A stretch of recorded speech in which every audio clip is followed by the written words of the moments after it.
হযরতে মুসা আলাইহিস সালাম বলেন, ফেরাউনের জেলের ভয় আমি করি না, আমার কি জেলের ভয় দেখায়া লাভ নাই, আমি আল্লাহ পাকের পয়গম্বর হযরতে মুসা আলাইহিস সালাম। ফেরাউনের দলবল আছে, লোক লস্কর আছে, তার অস্ত্রের অভাব নাই। আল্লাহ রাব্বুল আলামিন মুসা আলাইহিস সালামের কাছে একটা অস্ত্র দিয়া দিলেন। দিছিলেন কিনা আল্লাহ পাক হযরত মুসাকে বলেছেন, ওয়া মা তিলকা বিয়ামিনিকা ইয়া মুসা, মুসা রে তোমার হাতে ওটা কি? মুসা আলাইহিস সালাম বললেন, এটা লাঠি। আল্লাহ পাক বললেন, ফেলে দাও লাঠি। লাঠি ফালায় দিলেন।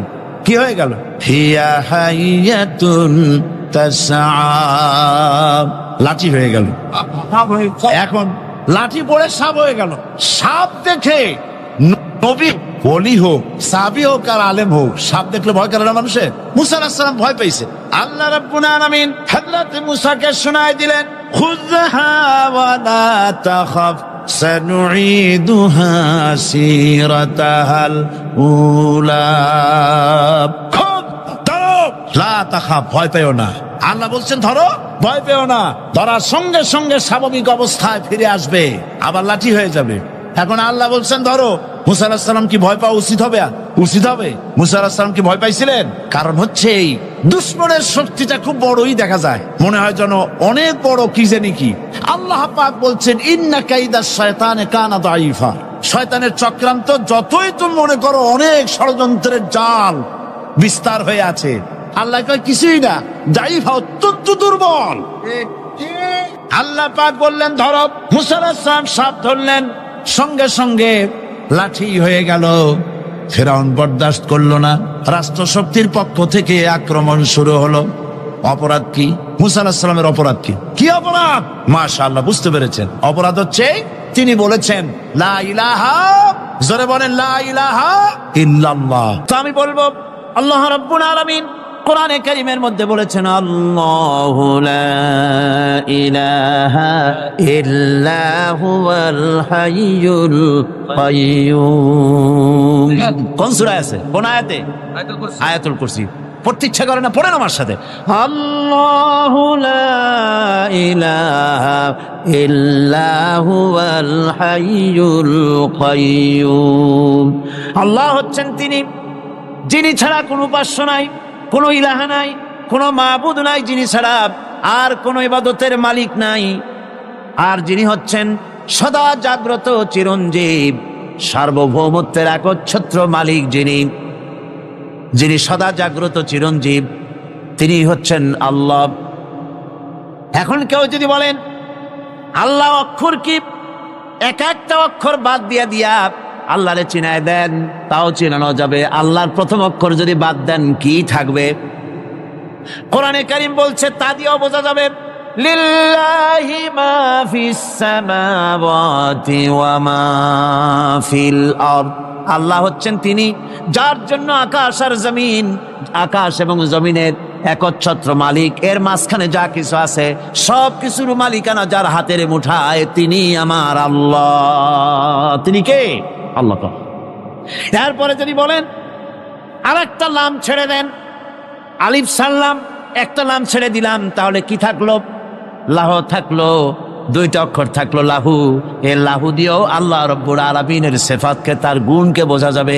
লাহু মাকালিদুস সামাওয়াতি ওয়াল আরদ, আল্লাহ পাক বলেন আসমান এবং জমিনের রিজকের চাবিকাঠি আল্লাহ পাকের হাতে, যাকে খুশি তিনি পর্যাপ্ত রিজেক দান করেন। কেউ যদি বলেন লামটাও ভালায় দেন, লামটাও ছেড়ে দেন, দিলাম লাম একটা ছেড়ে, থাকলো কি? একটা অক্ষর থাকলো হু। এই হু দিয়ে আমার আল্লাহরে চেনা যাবে। ওয়া হুয়াল গফুরুল ওয়াদুদুল আরশিল মাজিদ ফাআলুল লিমা ইউরিদ। আমার আল্লাহ হচ্ছেন তিনি, যিনি ক্ষমাশীল, যিনি দয়াবান, যিনি বান্দাকে মহব্বত করেন, যিনি হচ্ছেন আরশে আজিমের মালিক।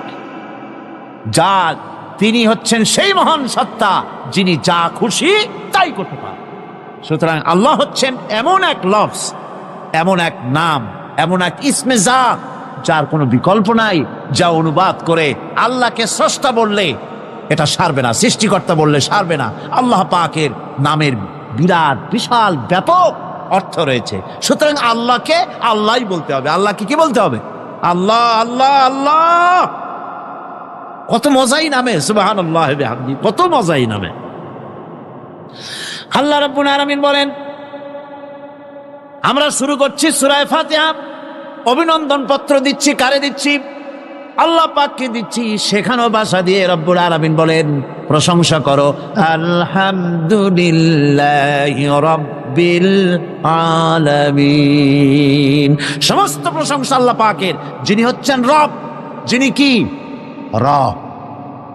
এখন এই রব শব্দের বাংলা অর্থ করা হয় প্রভু, লালনকারী, প্রতিপালনকারী, কিন্তু এই অর্থ যথেষ্ট নয়। কোরআনে কারিমে যে রব বলা হয়েছে তার অর্থ হচ্ছে, তার অর্থ ব্যাপক, অনেক বিশাল এর অর্থ। এ রব কাকে বলে? এই রব শব্দের বাংলা অর্থ করা হয় প্রভু, লালনকারী, প্রতিপালনকারী, কিন্তু এই অর্থ যথেষ্ট নয়। কোরআনে কারিমে যে রব বলা হয়েছে তার অর্থ হচ্ছে, তার অর্থ ব্যাপক, অনেক বিশাল এর অর্থ। এ রব কাকে বলে? আমি রবের সমস্ত ব্যাখ্যা করতে পারবো না, তবে অল্প কথায় এমন ভাবে বলতে চেষ্টা করব যাতে করে আপনাদের বুঝে আসবে ইনশাআল্লাহ। আমরা বলি ইনশাআল্লাহ। এখন আপনারা যদি আমাকে প্রশ্ন করেন যে অত কথা বুঝি না, এক লাইনে এক বাক্যে বুঝায় দেন রব কাকে বলে, তাহলে আমি কথাটা এইভাবে বলবো, যাহার যখন যে জিনিসের যতটুকুন প্রয়োজন তাহাকে তখন সেই জিনিস ফরিয়াদ করার আগে যিনি পৌঁছে দেন তার নাম হচ্ছে রব। এ রব হচ্ছে তার মধ্যে রুবুবিয়তের সম্পূর্ণ কোয়ালিটিতে ভর্তি। আল্লাহ পাকের মধ্যে রুবুবিয়তের কোয়ালিটি। রব শুধু সৃষ্টি করেই ছেড়ে দেন না, প্রতিপালন করেন, পূর্ণতায় পৌঁছে দেন। সুবহানাল্লাহ বলতে ইচ্ছে করে না ভাইরা? দেখেন আল্লাহ রাব্বুল আলামিন এমন রব, বাংলাদেশের কুকুর আর আমেরিকা ইউরোপের শীত প্রধান দেশের কুকুর একরকম নয়।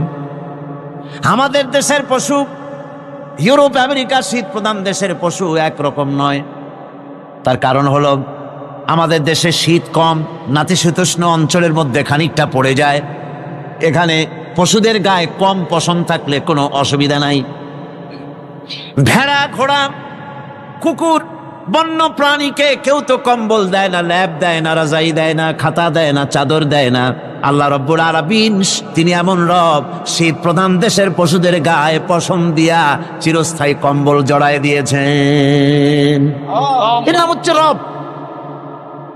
প্রতিপালনের পদ্ধতি কি সুন্দর করে তিনি প্রতিপালন করছেন, কি সুন্দর করে তিনি পশু পক্ষীগুলিকে তাদের আহার জোগাড় করছেন, প্রতিপালন করছেন।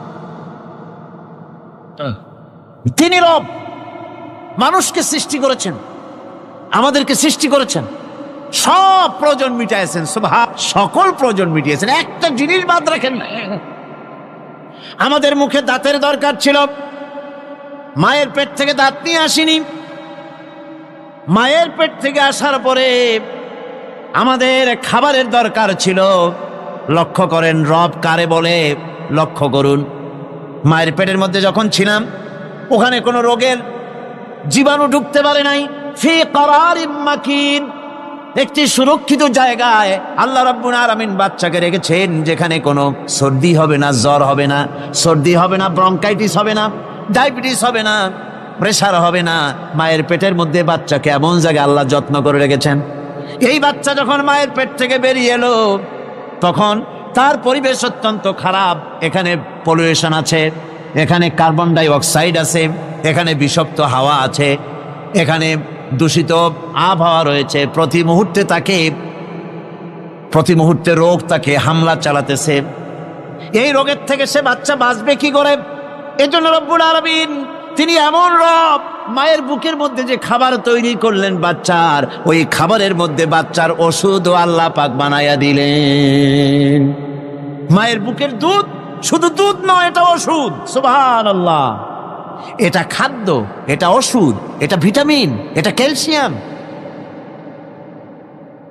এটা কার্বোহাইড্রেট, যা দরকার বাচ্চার জন্য সব আল্লাহ মায়ের দুধের মধ্যে দিয়ে দিলেন। যতক্ষণ বাচ্চা পেটে ছিল দুধ ছিল ঘন, যখন বাচ্চা মায়ের পেট থেকে বেরিয়ে এলো দুধটা হয়ে গেল পাতলা।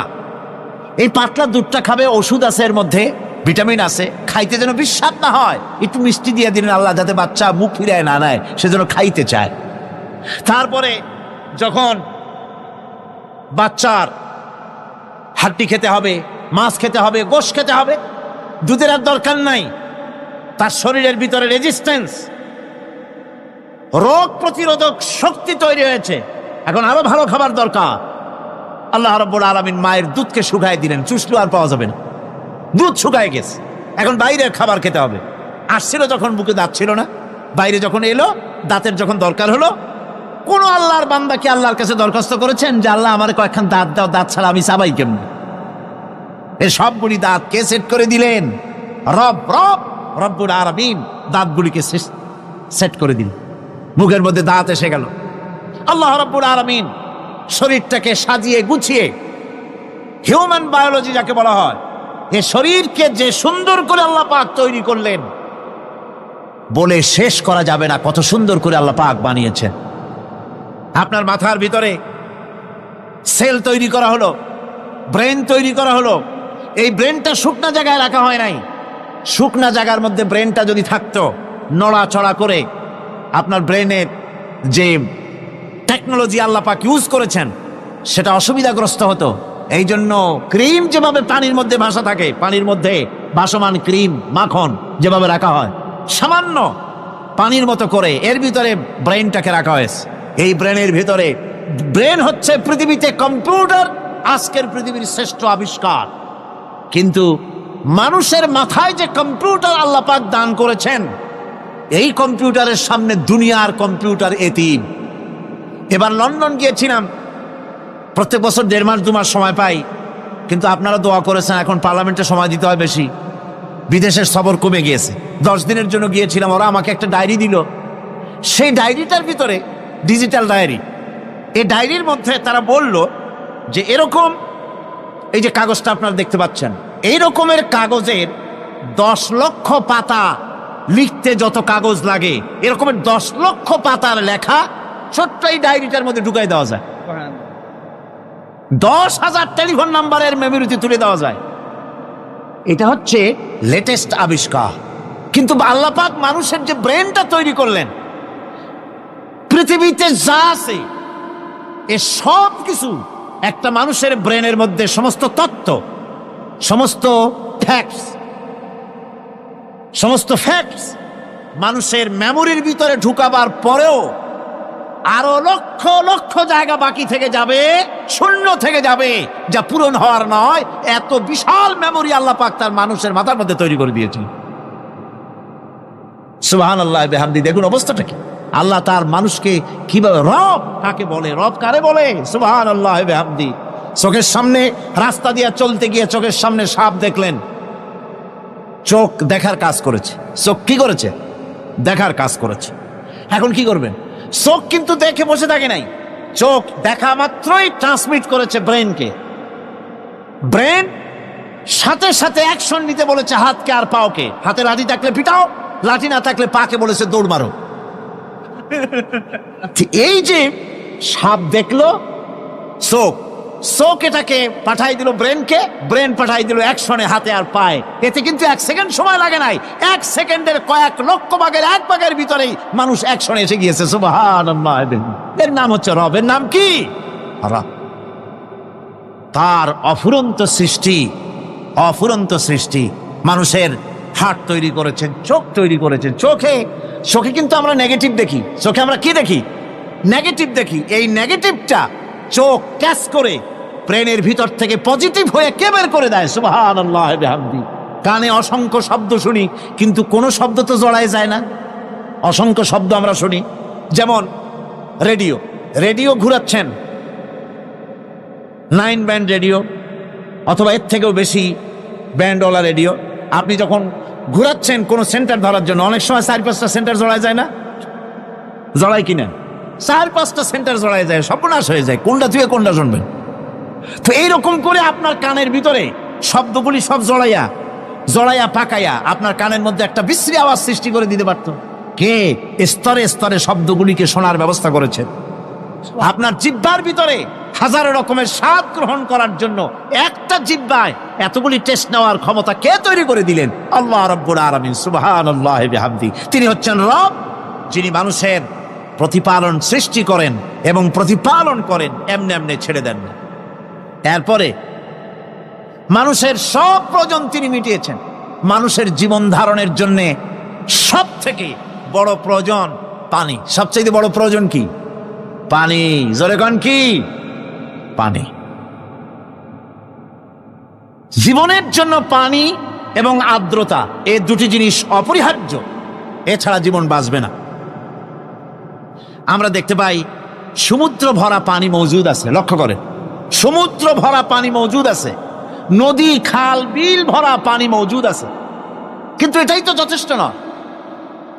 রব হচ্ছেন তিনি যিনি এই বিশাল বিশাল পানির মজুদ থেকে বাতাসকে যিনি বলেন, যিনি প্রতিনিয়ত বাষ্পীয় আকারে পানিগুলিকে সমুদ্র থেকে উত্থিত করেন, পানিগুলিকে উত্থিত করেন মহাকাশে।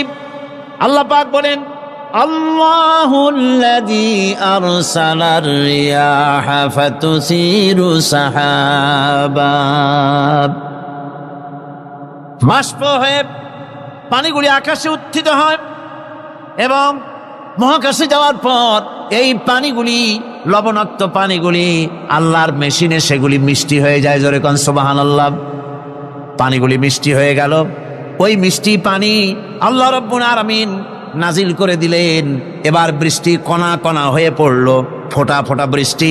আল্লাহ খুঁজে দেখলেন বৃষ্টির ফোঁটাগুলি পৃথিবীর প্রতিটি কণা তালাশ করে তৃষ্ণার্ত কণাগুলিকে আল্লাহ পাক ভিজাই দিলেন। সেই জন্য তার নাম হলো রব। তিনি হচ্ছেন রব, প্রয়োজন মিটান। পানি সবচেয়ে প্রয়োজন বেশি, সেই পানি আল্লাহ পাক এভাবে সরবরাহ করলেন। জমিনের চারিদিকে নদী নালা রেখেছেন, জমিনকে আর্দ্র করেছেন, জমিনের ভিতরের পানি মিষ্টি করেছেন। টিউবওয়েল মারলে পরে, পাম্প করলে পরে ভিতর থেকে মিঠা পানি আল্লাহ পাক বের করে দেন। সুবহানাল্লাহ। এই মিষ্টি পানির ব্যবস্থা করেছেন। এরপরে তিনি ওই আল্লাহ পাক মিষ্টি পানির ব্যবস্থা করে বৃষ্টির মাধ্যমে পৃথিবীতে ফসল উৎপাদনের ব্যবস্থা করে দিলেন। পাক কোরআনে কারীমের মধ্যে বলেছেন, ওয়াজআলনা মিনাল মাই কুল্লা শাইইন হায়্য। পানি দ্বারাই আমি সব বস্তুকে সজীব রাখি। বৈশিষ্ট্যের দিক থেকে পানির রয়েছে অনেক গুণ, আশ্চর্য গুণ। পৃথিবীর ৭৫% হচ্ছে পানি। আকাশ থেকে অর্থাৎ চাঁদ থেকে যখন চাঁদে ভ্রমণকারীরা যখন ছবি তুলেছে, তো সেই ছবিতে ব্লু রং এসেছে বেশি, সবুজ এসেছে কম। সবুজ হলো গাছপালা, আর ব্লু হচ্ছে পানি। সমুদ্রের পানির রং হচ্ছে নীল। মানুষের শরীরের ভিতরে ৬০% পানি, গাছের মধ্যে রয়েছে পানি। পানি ছাড়া পৃথিবীর বাঁচার কোনো পথ নাই। আবার দেখেন, প্রচন্ড শীতের কারণে, ঠান্ডার কারণে যেসব এলাকায় তাপমাত্রা হিমাঙ্কের নিচে এসে যায়, সেই সব দেশে সমুদ্রের পানি আর দরিয়ার পানিগুলি বরফ হয়ে যায়। এই বরফ যখন হতে থাকে, তখন পানি তার নিজের তাপকে নিচের দিকে ছুটতে থাকে। উপরের তাপ বরফ হয়ে যায় ঠান্ডা, আর নিচে তাপ বিচ্ছুরিত করে দিয়ে পানির ভিতরে যত জলজ প্রাণী আছে আর উদ্ভিদ আছে, সবগুলিকে বাঁচায় রাখার ব্যবস্থা আল্লাহ রাব্বুল আলামিন এভাবে করে থাকে। এবার আল্লাহ রাব্বুল আলামিন বলছেন, এই পানি ছাড়া মানুষ বাঁচে না, প্রাণী বাঁচে না। পানি এমন এক জিনিস, এমন এক নিয়ামত আমি দান করলাম। আল্লাহ পাক বলেন, কুল আরাআইতুম ইন আসবাহা মাউকুম গাওরান ফামান ইয়াতিকুম বিমাইন মাইন।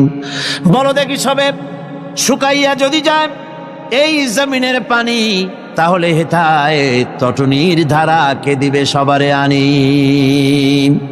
এই পৃথিবীর নদী নালা খাল বিল জমিনের আভ্যন্তরীণ দিকে পানিগুলি যদি আমি আল্লাহ রাব্বুল আলামিন শুকায় দেই, তাহলে আমি আল্লাহ ছাড়া এমন কে আছে যে নতুন করে আবার পানির আমদানি করে দিতে পারে? আছে কেউ? আজ পানির শূন্যতা আমাদের দেশে দেখা যাচ্ছে। পানি আস্তে আস্তে কমে যাচ্ছে, আস্তে আস্তে পানি শেষ হয়ে যাচ্ছে। কি কারণে শেষ হচ্ছে এবং কি হলে পানি পাওয়া যাবে পরে বলা যাবে ইনশাআল্লাহ। তো জীবন ধারণের জন্য যেমন পানির প্রয়োজন, জীবন ধারণের জন্য তেমন বাতাসেরও প্রয়োজন। পানি ছাড়া তো কিছু সময় চলতে পারে, পানি এবং খাদ্য ছাড়া কিছু সময় চলতে পারে, কিন্তু বাতাস ছাড়া তো এক মুহূর্ত চলে না, ঠিক কিনা? বুঝেন কিনা কথা? বাতাস ছাড়া এক মুহূর্ত চলতে পারে না। অথচ আল্লাহ রাব্বুল আলামিন এই বাতাস দিয়ে গোটা আকাশকে, শূন্য জায়গাগুলি বাতাস দিয়ে ভরে রেখেছেন, যাতে করে কারো বাতাসের কোনো অসুবিধা না হয়, শ্বাস করতে কোনো কষ্ট না হয়। প্রাণী জগৎকে বাতাস দিয়ে বাঁচিয়ে রাখার জন্য আল্লাহ পাক মহাশূন্যকে এভাবে সব এলাকা বাতাস দিয়ে ভরে রেখেছেন। এই জন্য তার নাম হচ্ছে রব। এটাই হচ্ছে রুবুবিয়তের নমুনা। আমার ভাইয়েরা, আল্লাহ রাব্বুল আলামিন পানি দিলেন, বাতাস দিলেন, খাদ্যের ব্যবস্থা করে দিলেন। শস্য শ্যামল এলাকায় আল্লাহ পাক সব জায়গাগুলিতে শস্য শ্যামল হোক অথবা উষর ধূসর মরুভূমি হোক, সারা পৃথিবী জুড়ে আল্লাহ রাব্বুল আলামিন খাবারের দস্তরখান বিছায় রেখেছেন। ওয়ামা মিন দাব্বাতিন ফিল আরদি ইল্লা আলাল্লাহি রিজকুহা। এই পৃথিবীর বুকে এমন কোন বিচরণশীল জীব নাই যেই জীবের রিজকের দায়িত্ব আমি আল্লাহ আমার নিজ হাতে গ্রহণ করি নাই। জোরে বলেন সুবহানাল্লাহ। সব রিজেক আমি ছড়াই রেখেছি বিশ্বজুড়ে সর্বত্র। আল্লাহ পাক বলছেন, ফালইয়ানজুরিল ইনসানু ইলা তাআমিহি আন্না সাবাবনাল মাআ সাব্বা সুম্মা শাকাকনাল আরদা শাক্কা ফাআমবাতনা ফিহা হাব্বা। আল্লাহ পাক বলছেন, মানুষের উচিত নিজ খাদ্যাদির দিকে লক্ষ্য করা, নিজে খাদ্যের দিকে লক্ষ্য করা। যেহেতু এই খাদ্য প্রতিদিন তার সামনে আসে, এদিকে তার লক্ষ্য করা উচিত। আমি প্রথমে জমিনের উপরে পানি বর্ষণ করি, পরে জমিনকে দীর্ণ বিদীর্ণ করি, এরপরে জমিনের ভিতরে উর্বরা শক্তি আমি দান করি। কে বলতেছেন এ কথা? আল্লাহ পাক বলছেন। এরপরে আমি নানান জাতের ফসল ফলন তোমাদের জন্য আমি দান করে দেই। খাদ্যের দিকে নজর করতেই জন্য আল্লাহ পাক বলেছেন, মানুষ চতুর্দিক থেকে তো চোখ ফিরাতে পারে, মুখ ফিরাতে পারে, কিন্তু খাদ্যের দিকে তার নজর করতেই হয়। সকালে, দুপুরে, বিকালে, রাত্রে সব সময় তার সামনে খাবার আছে। আল্লাহ পাক বলেন, খাবারের দিকে একটু নজর করো, কেমন ভাবে কি সুন্দর করে খাবারগুলি তৈরি করে দিয়েছি, শুরু কিভাবে হলো, পরিপক্ক কিভাবে হলো, সেদিকে তোমরা লক্ষ্য করো। সে লক্ষ্য তো করা নাই, সমানে খায়, বিসমিল্লাহ বলে না, আলহামদুলিল্লাহ বলে না, পাইকারি দরে খাইতেই থাকে। আল্লাহ পাক বলছেন, খাদ্যাদির দিকে লক্ষ্য করো। এই যে চাউল তোমরা খাচ্ছ, আটা খাচ্ছ, গম খাচ্ছ, মাছ খাচ্ছ, গোশ খাচ্ছ, তাম পৃথিবীর সমস্ত বিজ্ঞানীরা একত্রিত হয়ে একটা চাউল বানাইতে পারবে? জোরে কোন পারবে? না পারবে। পারবে? প্লাস্টিকের চাউল খাবেন আর কলেরা হয়ে মরবেন। পৃথিবীর সমস্ত বিজ্ঞানীরা একত্রিত হয়ে একটি চাউল বানাতে পারবে না, একটা ডিম বানাতে পারবে না। পারবে একটা ডিম বানাতে? পারবে না। বিজ্ঞানীদের প্রশংসা আমরা করি, হ্যাঁ করি, বিজ্ঞানীরা অনেক কিছু বিশ্বকে উপহার দিয়েছে, কিন্তু মূল রবের কাছে আমরা যাই না, তাকে চিনতেও পারি না, সেখানে যাই না। বিজ্ঞানীরা কি করেছে? আল্লাহর বানানো জিনিসগুলি তারা ডিজাইন করেছে। ডিজাইন করতে তো নিষেধ নাই, আর ডিজাইন করাই যায়, সৃষ্টি করতে পারে না। বিজ্ঞানীরা সৃষ্টি করে নাই, ডিজাইন করেছে। কিরকম? আল্লাহ পাক চাউল তৈরি করেছেন। চাউল তৈরি করেছে কে? বলেন না সবাই। এখন আপনারা সেই চাউল দিয়ে পিঠা বানান, পায়েস বানান, সেই চাউল দিয়ে ভাপা পিঠা, আরো কি যেন খায় চট্টগ্রামে, রস দিয়ে, ওটাকে কি কয়? ধুই পিঠা না কেন? ধোঁয়া পিঠা। তো এইভাবে করে আপনি ডিজাইন তৈরি করছেন, আটা দিচ্ছে, আল্লাহ পাক আটা তৈরি করেছেন, গম দিয়েছেন, এই আটা দিয়ে গোলগোল্লা তৈরি হচ্ছে, এর দ্বারা রুটি তৈরি হচ্ছে, এর দ্বারা অসংখ্য রকমের সিমাই টিমাই ইত্যাদি দিয়ে, লাচ্ছা সিমাই, নানান রকমের সিমাই আপনি ডিজাইন করেন, অসুবিধা নাই। আল্লাহর তৈরি করা কাঠ দিয়ে ফার্নিচার তৈরি হচ্ছে, টেবিল হচ্ছে, চেয়ার হচ্ছে, গোষ্ঠী শুদ্ধ হচ্ছে। আল্লাহর তৈরি করা লোহা দিয়া মাইক হচ্ছে, স্ট্যান্ড গান হচ্ছে, ব্রেন গান হচ্ছে, তারপরে প্লেন হচ্ছে। তাহলে আমি বলতে চাইলাম, বুঝাতে চাইলাম, সমস্ত জিনিস এর স্রষ্টা কে? জোরে বলেন কে? বিজ্ঞান শুধু এগুলিকে এক জায়গায় করে অ্যাসেম্বল করেছে, এগুলিকে এক জায়গায় করে এক একটা রূপ দিয়েছে। এখানে বিজ্ঞানের কৃতিত্ব আছে ঠিক, কিন্তু আপনারাই বলেন, লোহা যদি আল্লাহ তৈরি না করতেন এই মাইক তৈরি হতো, রাইফেল তৈরি হতো? আর রাইফেল যদি নাই হতো তাহলে কারাগারের বন্দীগুলো মারতেন কি দিয়া? রাইফেল যদি না হতো যুদ্ধ করতেন কি দিয়ে? ঠিক কিনা? যত মারামারি ইত্যাদি যা কিছু হচ্ছে, তো শুধু মারামারির জন্যই তো আল্লাহ লোহা বানান নাই। লোহার সবচাইতে বড় প্রয়োজন হচ্ছে জমিন কর্ষণ করা, জমিন চাষ করা। এই জমিন চাষের জন্য লাঙ্গল দরকার, শাবল দরকার, খন্তা দরকার, কোদাল দরকার। এই লোহার দামকেও আল্লাহ পাক এত লোহা বেশি দিয়েছেন, যার জন্য লোহার দাম কম। সোনা কম দিয়েছেন, যেহেতু সোনার প্রয়োজনীয়তা কম, লোহার প্রয়োজনীয়তা বেশি, এই জন্য লোহা বেশি দিয়েছেন, দামটা কমে গেছে, যার জন্য আপনার আমার জন্য কিনে ব্যবহারটা সহজ হয়েছে। কথা ঠিক কিনা বন্ধুগণ? আল্লাহ রাব্বুল আলামিন এইভাবে করে মানুষের রুবুবিয়াতটা, আল্লাহ পাকের রুবুবিয়াত হচ্ছে এই, তিনি মানুষকে সুন্দর করে সৃষ্টি করে যা কিছু প্রয়োজন সবকিছু খাওয়াচ্ছেন, দিচ্ছেন। সে আল্লাহ পাক প্রশ্ন করছেন, কুল মান ইয়ারযুকুকুম মিনাস সামাই ওয়াল আরদ আম্মান ইয়ামলিকুস সামআ ওয়াল আবসারা ওয়া মান ইয়াখরুজুল হাইয়্যা মিনাল মাইয়িতি ওয়া ইউখরিজুল মাইয়িতা মিনাল হাইয়্য। আকাশের প্রশস্ত বুক থেকে এবং জমিনের এই প্রশস্ত বুক থেকে কে রিজেক, তোমাদের খাদ্যকে উৎপাদন করে? কে নির্জীব থেকে সজীবকে বের করেন? আর কে সজীবকে নির্জীবে পরিণত করেন? তিনি কে? তিনি হচ্ছেন আল্লাহ পাক। আল্লাহ পাক বলছেন, এই প্রশ্ন যদি তাদেরকে করা হয় তো তারা কি বলবে? আল্লাহ পাক বলেন, ওয়ামান ইউদাব্বিরুল আমরা ফাসায়াকুলুনা আল্লাহ ফাকুল আফালা তাত্তাকুন। হে নবী, এদেরকে প্রশ্ন করুন। এদেরকে যদি প্রশ্ন করা হয় এই পৃথিবীর সুন্দর পরিচালনা পদ্ধতি কে করেন, তাহলে তারা এক কথায় বলবে, নিজের থেকেই বলবে আল্লাহ। কে করছেন সবকিছু? আল্লাহ। আল্লাহ পাক বলেন, নবী তাহলে তাদেরকে বলেন, এ কথা জানার পর, এ কথা বোঝার পরেও কেন তারা ঔদাসীন্যতা দেখাচ্ছে? কেন তারা গাফিল হয়ে যাচ্ছে? কেন তারা আল্লাহ পাককে ভয় করে তার পথের অনুসারী হচ্ছে না? যে আল্লাহ রাব্বুল আলামিন এত কিছু করছেন, তিনি তার পরিচয় সম্পর্কে বলে দিচ্ছেন, ফাযালিকুমুল্লাহু রাব্বুকুমুল হক ফামাযা বা'দাল হক ইল্লাদ দালাল। নিশ্চয়ই এসবের মূলে রয়েছেন তোমাদের রব, আমাদের আল্লাহ, আমাদের রব। সুতরাং উজ্জ্বল সত্য প্রকাশিত হওয়ার পর গোমরাহি ছাড়া আর কিছুই বাকি থাকে না।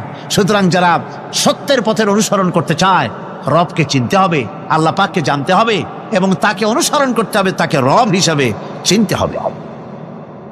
আমার বন্ধুগণ, এটা হচ্ছে সেই রুবুবিয়াত ইলাহি যার দিকে হযরত মূসা আলাইহিস সালাম ইঙ্গিত করেছিলেন ফেরাউন যখন তাকে প্রশ্ন করেছিলেন, ফামান রাব্বুকুমা ইয়া মূসা। হে মূসা, তোমাদের দুজনের রব কে? তোমাদের রব, তোমাদের প্রভু কে?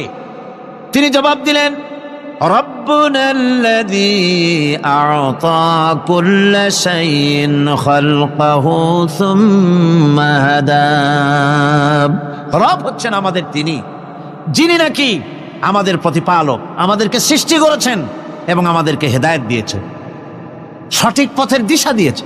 এখানে হেদায়েত হচ্ছে, এখানে হেদায়েত শব্দের অর্থ হচ্ছে সৃষ্টি শুধু করেন নাই, তাকে চলার, তার খাদ্য অনুসন্ধানের, তাকে বেঁচে থাকার সবকিছুর উপকরণ এর কমন সেন্স, এর সাধারণ জ্ঞান আল্লাহ পাক তার সাথে দিয়েছেন, তিনি হচ্ছে রব। আচ্ছা, একটা দৃষ্টান্ত দেই। এই হেদায়েতটা কি? এই হেদায়েতটা হচ্ছে, আপনাদের বাড়িতে যদি কারো বিড়াল থাকে, বিড়াল, বিড়াল বোঝেন তো না কি বলে এটা? বিড়াল, বিলাই নাকি বলে, বিড়াল। এই বিড়াল যদি আপনাদের কারো বাড়িতে থাকে, তো বিড়ালের প্রসবকালীন অবস্থা দেখবেন, বিড়ালের প্রসব হবে, বাচ্চা দেবে। বিড়াল তখন ঘরের মধ্যে পেরেশান হয়ে ঘুরতে থাকে, একটা নিরাপদ জায়গা খোঁজে, একটা নিরাপদ জায়গা খোঁজে। প্রসব করার 2-3 দিন আগের থেকে খুঁজতে থাকে তার জন্য নিরাপদ জায়গা কোনটা।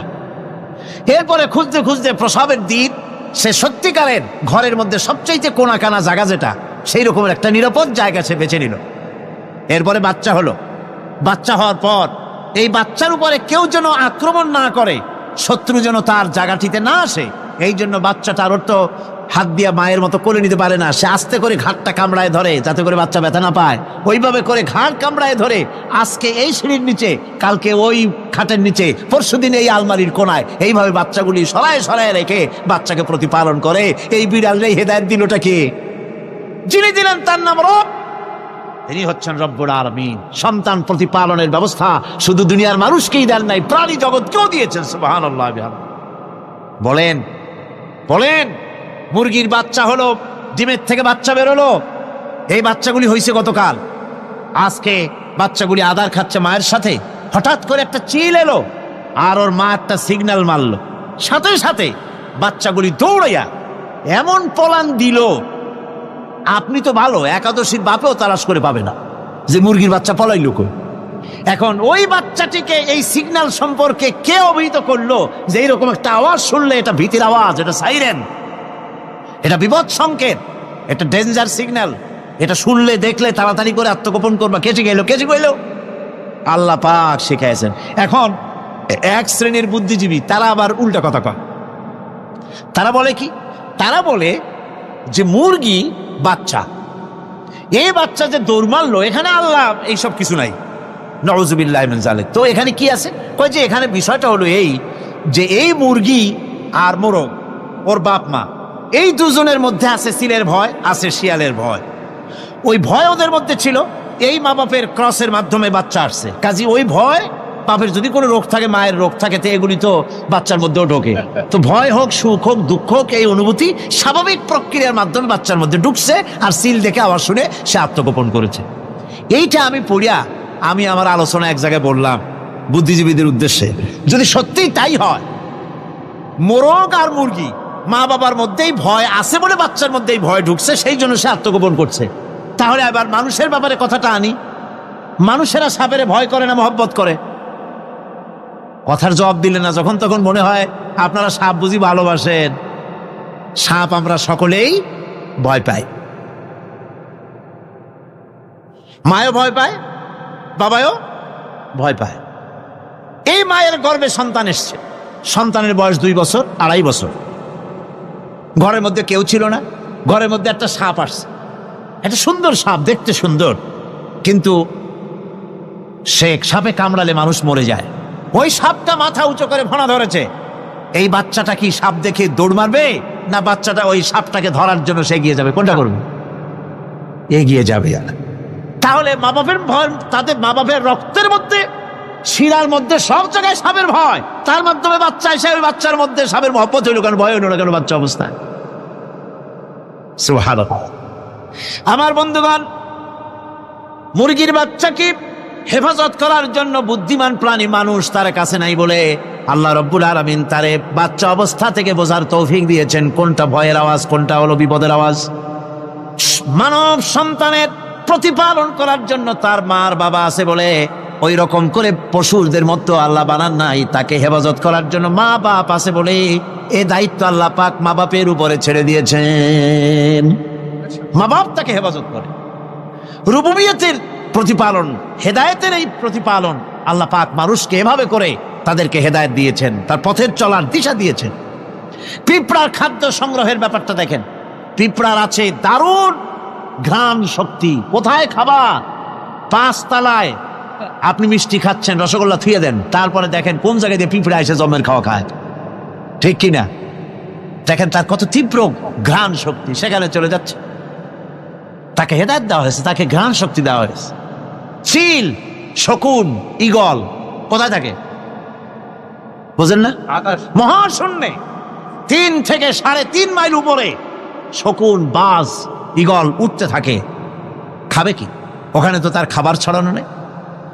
আল্লাহ হচ্ছেন এমন রব, আমাদের স্রষ্টা হচ্ছেন এমন রব, যিনি ওই চিল, বাজ আর শকুন মহাশূন্যে যেগুলি উড়ে বেড়ায়, ওদের আল্লাহ পাক এমন তীব্র দৃষ্টি শক্তি দান করেছেন, 3 মাইল উপর থেকেও ছাগল মুরগি মরা দেখলে ওখান থেকে এসে ঝাঁপায় পড়ে তা খেতে পারবে। তাকে দেওয়া হচ্ছে দৃষ্টিশক্তি। এরকম করে যার যা প্রয়োজন, সমস্ত প্রয়োজনগুলি আল্লাহ মিটাচ্ছেন। এরই নাম হচ্ছে রুবুবিয়াতে ইলাহি। এটাই হচ্ছে আল্লাহ পাক রব, এটা তার অসংখ্য প্রমাণ। সেই জন্য আল্লাহ পাক বলেন আলহামদুলিল্লাহি রাব্বিল আলামিন। পড়েন সবাই আলহামদুলিল্লাহি রাব্বিল আলামিন। সমস্ত প্রশংসা হচ্ছে আল্লাহ পাকের জন্য। কোন আল্লাহ? প্রথমে তো আল্লাহ বললাম, তারপর বললাম রব, এখন বলা হচ্ছে কোন রব? যিনি আলামিন, রব্বিল আলামিন, যিনি সমস্ত জাহানের রব। তাহলে বোঝা যাচ্ছে রব, জগৎ একটা না। জগৎ, কথা বুঝতেছেন আমার? জগৎ একটা নয়, অসংখ্য জগৎ আছে, বহুমাত্রিক জগতের কথা এখানে আল্লাহ পাক বলছে। আমি এই জন্য বলি যে কোরআন হচ্ছে বিজ্ঞানের উৎস। কোরআন বিজ্ঞানের কি? বিজ্ঞানের আবিষ্কার যত বাড়বে, বিজ্ঞান চিরটা কাল কোরআনের কাছে ভিক্ষার হাত দিয়ে এতিমের মতো দাঁড়ায় থাকবে কিয়ামত পর্যন্ত। আজ পৃথিবীর বিজ্ঞানীরা বলছে জগৎ সম্পর্কে, আমরা মনে করছি পৃথিবীটাকে, আমাদের কাছে জগৎ 2টা। কয়টা জগৎ? একটা জগৎ হলো এইটা, ইহ জগৎ আর পরজগৎ, এছাড়া আর কিছু জানি না। এই 2টাই জগৎ আমাদের কাছে। এখন দেখেন বিজ্ঞানীরা কি বলছে। বিজ্ঞানীরা বলছেন সৌরজগতে শুধু আমাদের সৌরজগৎটাই শেষ না, অসংখ্য সৌরজগৎ আছে মহাশূন্যে, অসংখ্য সৌরজগৎ। পৃথিবীর প্রতি 4 বিলিয়ন মানুষ যদি এক একটা সৌরজগৎ দখল করে, তাতেও সৌরজগৎ শেষ হবে না। আরো সহস্র সহস্র বিলিয়ন বিলিয়ন সৌরজগৎ আরো ফাঁকা পড়ে থাকবে। এত সৌরজগৎ আল্লাহ সৃষ্টি করেছেন। এই মহাশূন্যে বহুমাত্রিক জগতের কথা আল্লাহ পাক এখানে বলেছেন। এই পৃথিবী একটা জগৎ, এই মাটির তলে আছে আর এক জগৎ, সমুদ্রের ভিতরে আছে পানির তলার আর এক জগৎ। আর মহাশূন্য যে কি তা আপনার মাথায় শূন্য হয়ে যাবে চিন্তা করতে করতে। এই জন্য বিজ্ঞানীরা, বড় বড় বিজ্ঞানী, এরা কিন্তু নাস্তিক হয় না। বর্তমান বিজ্ঞানীরা চিন্তা করে গবেষণা করে খেয়েই হারিয়ে ফেলছে মহাশূন্যকে দেখে। যেখানে আছে গ্যালাক্সি, যেখানে আছে মিল্কি ওয়ে, যেখানে রয়েছে অসংখ্য তারকা, এই পৃথিবীটা মহাশূন্য আল্লাহ যেভাবে তৈরি করেছেন, সেই তুলনায় এই পৃথিবী একটা মার্বেলের চাইতে খুব বেশি একটা বড় কিছু হয় বলে মনে হয় না। পৃথিবী যদি হয় একটা মার্বেলের মতো, তাহলে আমরা যে মানুষ, আমাদের অস্তিত্ব কোথায় চিন্তা করেন। এবার মহাশূন্যে চলেন।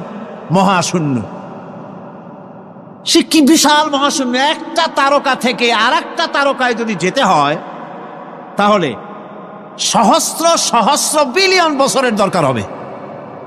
কি বছর? এ দুনিয়ার বছর না, আলোকবর্ষ, লাইট ইয়ার। আলো চলে প্রতি সেকেন্ডে কত? 1,86,000 মাইল। এই 1,86,000 মাইলের সেকেন্ড, এর মিনিট, এর ঘন্টা, এর দিন, এর মাস, এর বছর, এই আলোকবর্ষ। সহস্র সহস্র আলোকবর্ষ পার হয়ে যাবে এক তারকা থেকে আর এক তারকায় পৌঁছানো সুকঠিন। এ ধরনের অসংখ্য তারকা আল্লাহ পাক তৈরি করে রেখেছে। সূর্য হচ্ছে পৃথিবীর চাইতে 13 লক্ষ গুণ বড়। এরকম সূর্য বিজ্ঞানীরা এখন বলছে, আগে বলতো 1 কোটি সূর্যের চাইতে বড় তারকা, এখন বলতেছে এই রকমের পৃথিবীর চাইতে 13 লক্ষ বড় যে সূর্য, এরকম 3 কোটি সূর্য খাইয়া ফেলাইতে পারে। এরকম সহস্র সহস্র তারকা এক একটা গ্যালাক্সির ভিতরে আল্লাহ পাক তৈরি করে গেছেন। এখন মনে হচ্ছে যে এই তারকাগুলি বড়, না, এই তারকাগুলির চাইতে আবার বড় জিনিস কি, সেটাকে বলা হয় ব্ল্যাক হোল। সেটাকে বলা হয় ব্ল্যাক হোল, অন্ধকার কূপ। ব্ল্যাক হোল আবার ম্যানহোল বুঝবেন না, কিন্তু ম্যানহোলের ঢাকনা চুরি হয় যেমন। তবে একটা দৃষ্টান্ত আপনি বুঝতে পারেন, রাস্তায় রাস্তায় যেমন অসংখ্য ম্যানহোল আছে, ওই রকম করে মহাশূন্যে অসংখ্য ব্ল্যাক হোল আছে, একটা দুইটা না, অসংখ্য। এই ব্ল্যাক হোল আবার দেখা যায় না, অদৃশ্য ব্ল্যাক হোল। এই ব্ল্যাক হোলগুলো কি? এগুলি কোরআনে কারীমের মধ্যে আল্লাহ পাক বলেছেন, ফালা উকসিমু বিমাওয়াকিন নুজুম, ফালা উকসিমু বিমাওয়াকিন নুজুম, শপথ সেই পতনের স্থানের যেখানে নক্ষত্র সমূহ ধ্বংস হয়ে যায়, ধ্বংসপ্রাপ্ত হয়, কসম সেই স্থান সময়ের। সুবহানাল্লাহ। এই অন্ধকার কূপের, এই অন্ধকূপের কসম করছেন আল্লাহ পাক। সে অন্ধকূপটা কি? সেই ব্ল্যাক হোলটা কি? সেই ব্ল্যাক হোল হচ্ছে ওই যে তারকার কথা বললাম, যে সূর্য খাইতে পারে, 3 কোটি সূর্য খাইতে পারে, এই রকমের তারকাগুলি ঘুরতে ঘুরতে কোনো এক কারণে যখন সে ব্ল্যাক হোলের রেঞ্জের মধ্যে এসে যায়, তখন ব্ল্যাক হোল ওকে এমন ভাবে চুষে হজম করে ফেলে যেমন বাচ্চা চকলেট চুষা খাইয়া ফেলায়, এইরকম ব্ল্যাক হোলগুলি অত বড় তারকাগুলি খাইয়া চুষা শেষ করে ফেলে দেয়। সুবহানাল্লাহি বিহামদিহি। বিজ্ঞানীরা বলেছেন, আমাদের এই পৃথিবীটা, আল্লাহ না করুন কখনো, আমাদের এই পৃথিবীটা যদি কোনো ব্ল্যাক হোলের আওতায় পড়ে, ওর রেঞ্জে আসে, তাহলে মাত্র 2 সেন্টিমিটারের মধ্যে পৃথিবীটা তার ঘনত্ব লাভ করে ব্ল্যাক হোলের মধ্যে অদৃশ্য হয়ে যাবে, হারায় যাবে, অস্তিত্ব থাকবে না। আল্লাহ পাক, আশ্চর্য লাগে আমার, বিজ্ঞানের বইপত্র যখন পড়ি আমার কাছে আশ্চর্য লাগে, 1400 বছর আগে নবী কোনো বিজ্ঞানাগারে পড়াশোনা করেন নাই, কোন সায়েন্স দিয়ে রিসার্চ করেন নাই, সেই নবীর মুখ থেকে এমন বিজ্ঞানময় কোরআন আল্লাহ বের করালেন, যা আজকের পৃথিবীর মডার্ন যুগের বিজ্ঞানীরা কোরআনের কাছে এতিম হয়ে দাঁড়ায় আছে।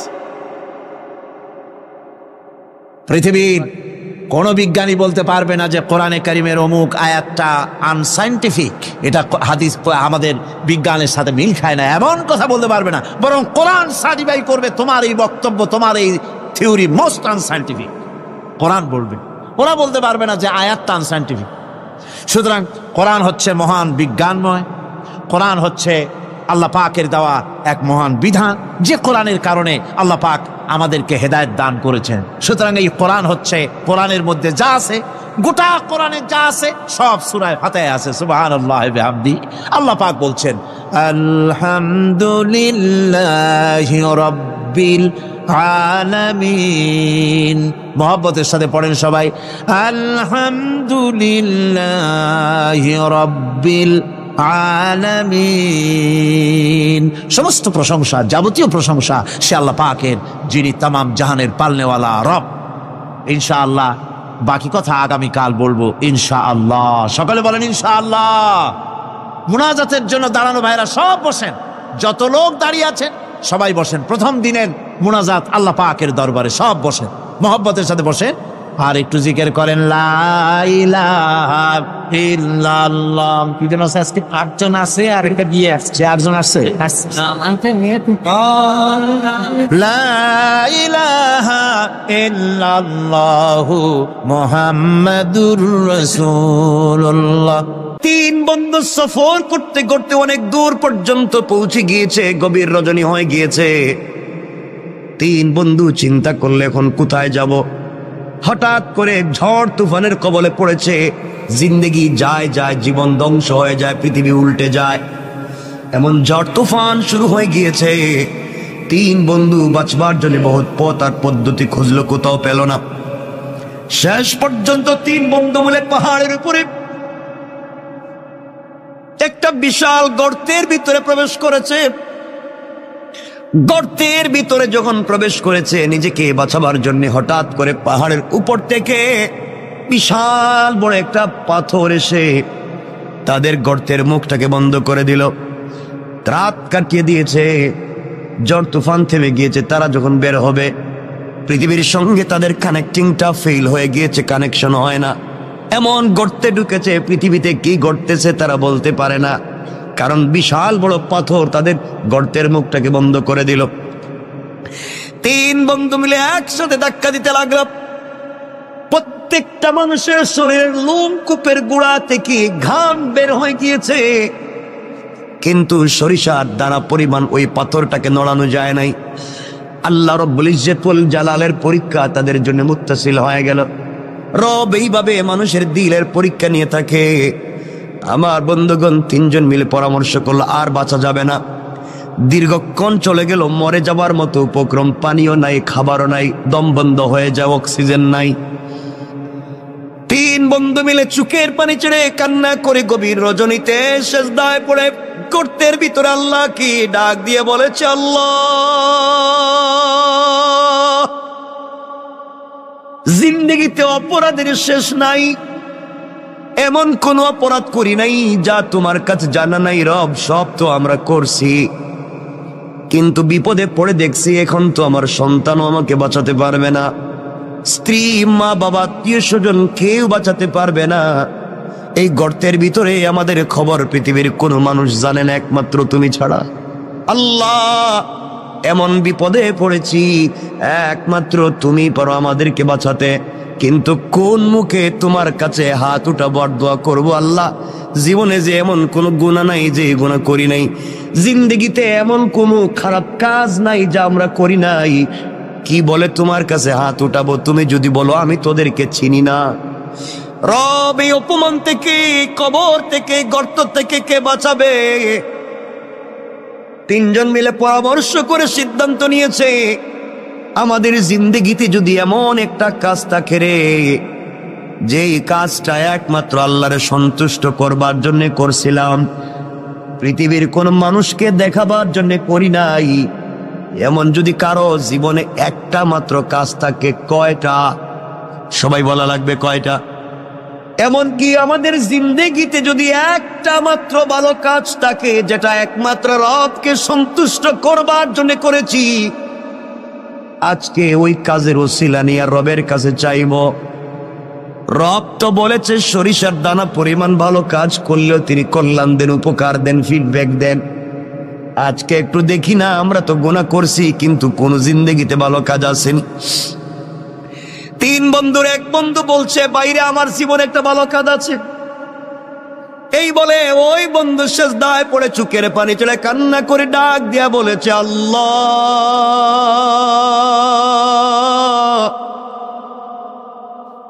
আমার জিন্দেগিতে একটা ভালো কাজের কথা আমার মনে পড়েছে। রব, আমার মন বলছে এই কাজটা একমাত্র তোমার জন্য আমি করছি, পৃথিবীর কেউ আমাকে বাধা দিতে পারবে না।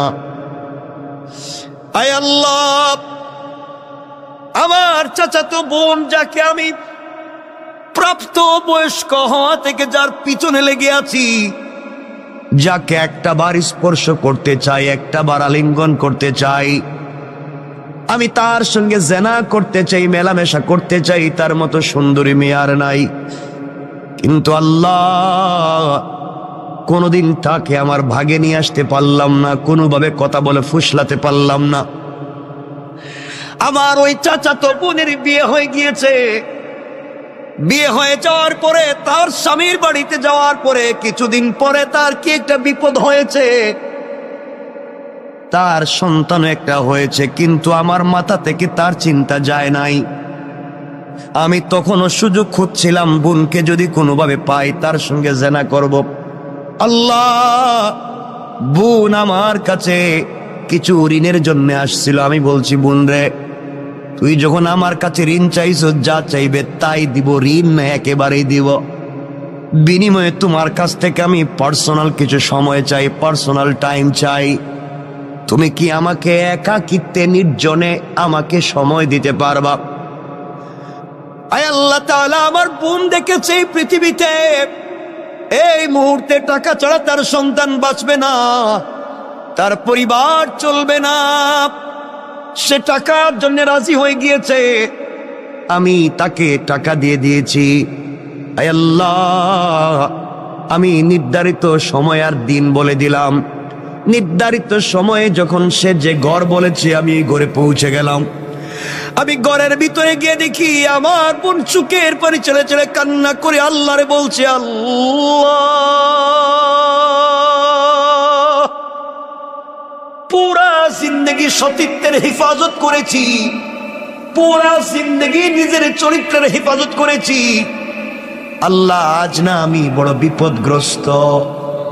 আল্লাহ, কিছু ঋণ আনবার কারণে ও আমার সাথে জেনা করতে চায়, কুকর্মগুলাকে দূর করে তোমার দ্বীনের বুঝ দিতে, আল্লাহ তার ভিতরে কি তোমার ভয় ঢুকাইয়া দিতে পারো না?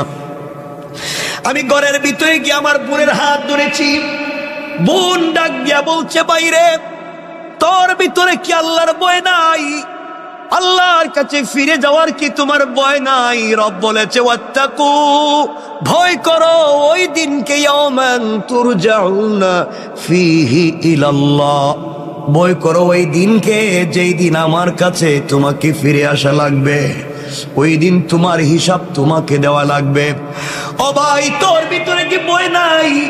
রব বলে দিয়েছে, ওই দিন যে অপকর্ম করবে, দুনিয়ার জমিনে যে গুনাহ করবে, কিয়ামতের দিনে আল্লাহ তার আমলনামা তার হাতে সোজা সোজা দিবেন না, হাতটাকে বুকের ভিতরে ঢুকাইয়া ভেঙ্গে পিছন দিকে দিবেন। আর ফেরেশতাদেরকে বলবেন, গোলামের হাতে তার কিতাব আমলনামাটা দিয়ে দাও। আল্লাহ বলবেন, ইকরা কিতাবাকা কাফা বিনাফসিকাল ইয়াওমা আলাইকা হাসিবা। বান্দারে, জীবনে যা করছো গোলাম, চলার পথে যা করছে, যে তোমার হাতে ধরাইয়া দিলাম, তুমি পড়ো। এমন সময় ফেরেশতারা বলবে, আল্লাহ ওর মুখটা চোখটা তো সামনের দিকে, ওর হাত যে বুকের ভিতরে ঢুকাইয়া পিছন দিকে বের করলেন, আমলনামা তো পিছনে দিলেন, চেহারা সামন দিকে, আমলনামা পিছন দিকে, ও কেমনে দেখবে? আল্লাহ আমলনামাকে ঘুরাইয়ে সামনে নিয়ে আসবো। ও আবার ভাই তুই শুন, আল্লাহ ডাক দিয়া বলবেন, না না, ওর আমলনামার সামনে আনা যাবে না, আমলনামার সামনে দেওয়া যাবে না। ফেরেশতারা বলবে, আল্লাহ তাইলে আমলনামা পড়বে কেমনে? আল্লাহ বলবেন, শোনো ফেরেশতারা, ওর ঘাড়টারে মটকাইয়া দাও, ওর ঘাড়টারে মটকাইয়া পিছন দিকে করে দাও, চিৎকার করে যেন কানতে থাকে, চিৎকার করতে থাকে। ভাইরে, তোর হাতটা বুকের ভিতরে ঢুকাইয়া পিছন দিকে বের করা হবে, এরপরে তোমার ঘাড়কে মটকাইয়া দেওয়া হবে। এরপর আল্লাহ বলবেন, খুযূহু ফাগুল্লুহু সুম্মাল জাহিমা সাল্লু। ওরে ধরো রে, ভালো করে ধরো, আর জাহান্নামের গরম শিকল দিয়া হাত পায়ে দড়ি লাগাও, অপমানিত গোলামের ন্যায় টেনে টেনে জাহান্নামে নিয়ে যাও। কেন রে ভাই তুই এই গুনার কাজ করে আমার সঙ্গে এত অপরাধ করবি? কেন রে ভাই তুই জাহান্নামের আগুনে জ্বলবি? ভাই তোর মনে কি আল্লাহর ভয় নাই? তোমার মনে কি জাহান্নামে যাওয়ার ভয় নাই? তোমার মনে কি আল্লাহর সামনে দাঁড়াবার ভয় নাই? তুমি কেমনে আমার সঙ্গে ওই নাফরমানি করবা? আয় আল্লাহ, আমি তো গিয়েছিলাম জেনা করতে, যাকে আমার জীবন যৌবন দিয়ে স্বপ্নে দেখি, যাকে আমি স্বপ্নে লালন করি, পুরা জিন্দগি থেকে যাক থেকে একটা মিনিট পেতে চাই, পুরা জিন্দগি ভর যাকে নিয়ে স্বপ্ন দেখছি, আমার ওই বোনকে আমার হাতের মুঠোয় পাইছি, শুধু তার হাত স্পর্শ করছি, আমি শুধু তার হাত ধরছি। ওই সময় বোন আমাকে এই ওয়াজ শোনাইয়া দিছে, আল্লাহ ওই দিন একাকিত্বে নির্জনে পৃথিবীর কোনো মানুষ নাই, একমাত্র আমার বোন আর আমি ছাড়া। ওই দিন আমি তো গিয়েছিলাম খারাপ কাজ করতে, কিন্তু বোনের 1 মিনিটের বক্তব্য শুনে তোমার ভয়ের কথা আমার ভিতরে ঢুকে গিয়েছিল। আমি আমার বোনের হাত ছেড়ে দিয়া ঘর থেকে বের হয়ে তোমাকে চিৎকার করে বলেছিলাম, আল্লাহ তোমাকে ভয় পাইছি, বোনের কথায় হাত ছেড়ে দিয়েছি, আর জেনা করব না, এই বলে ঘর থেকে বের হয়েছিলাম, আর জিন্দেগিতে বোনের দিকে চোখ তুলে তাকাই নাই।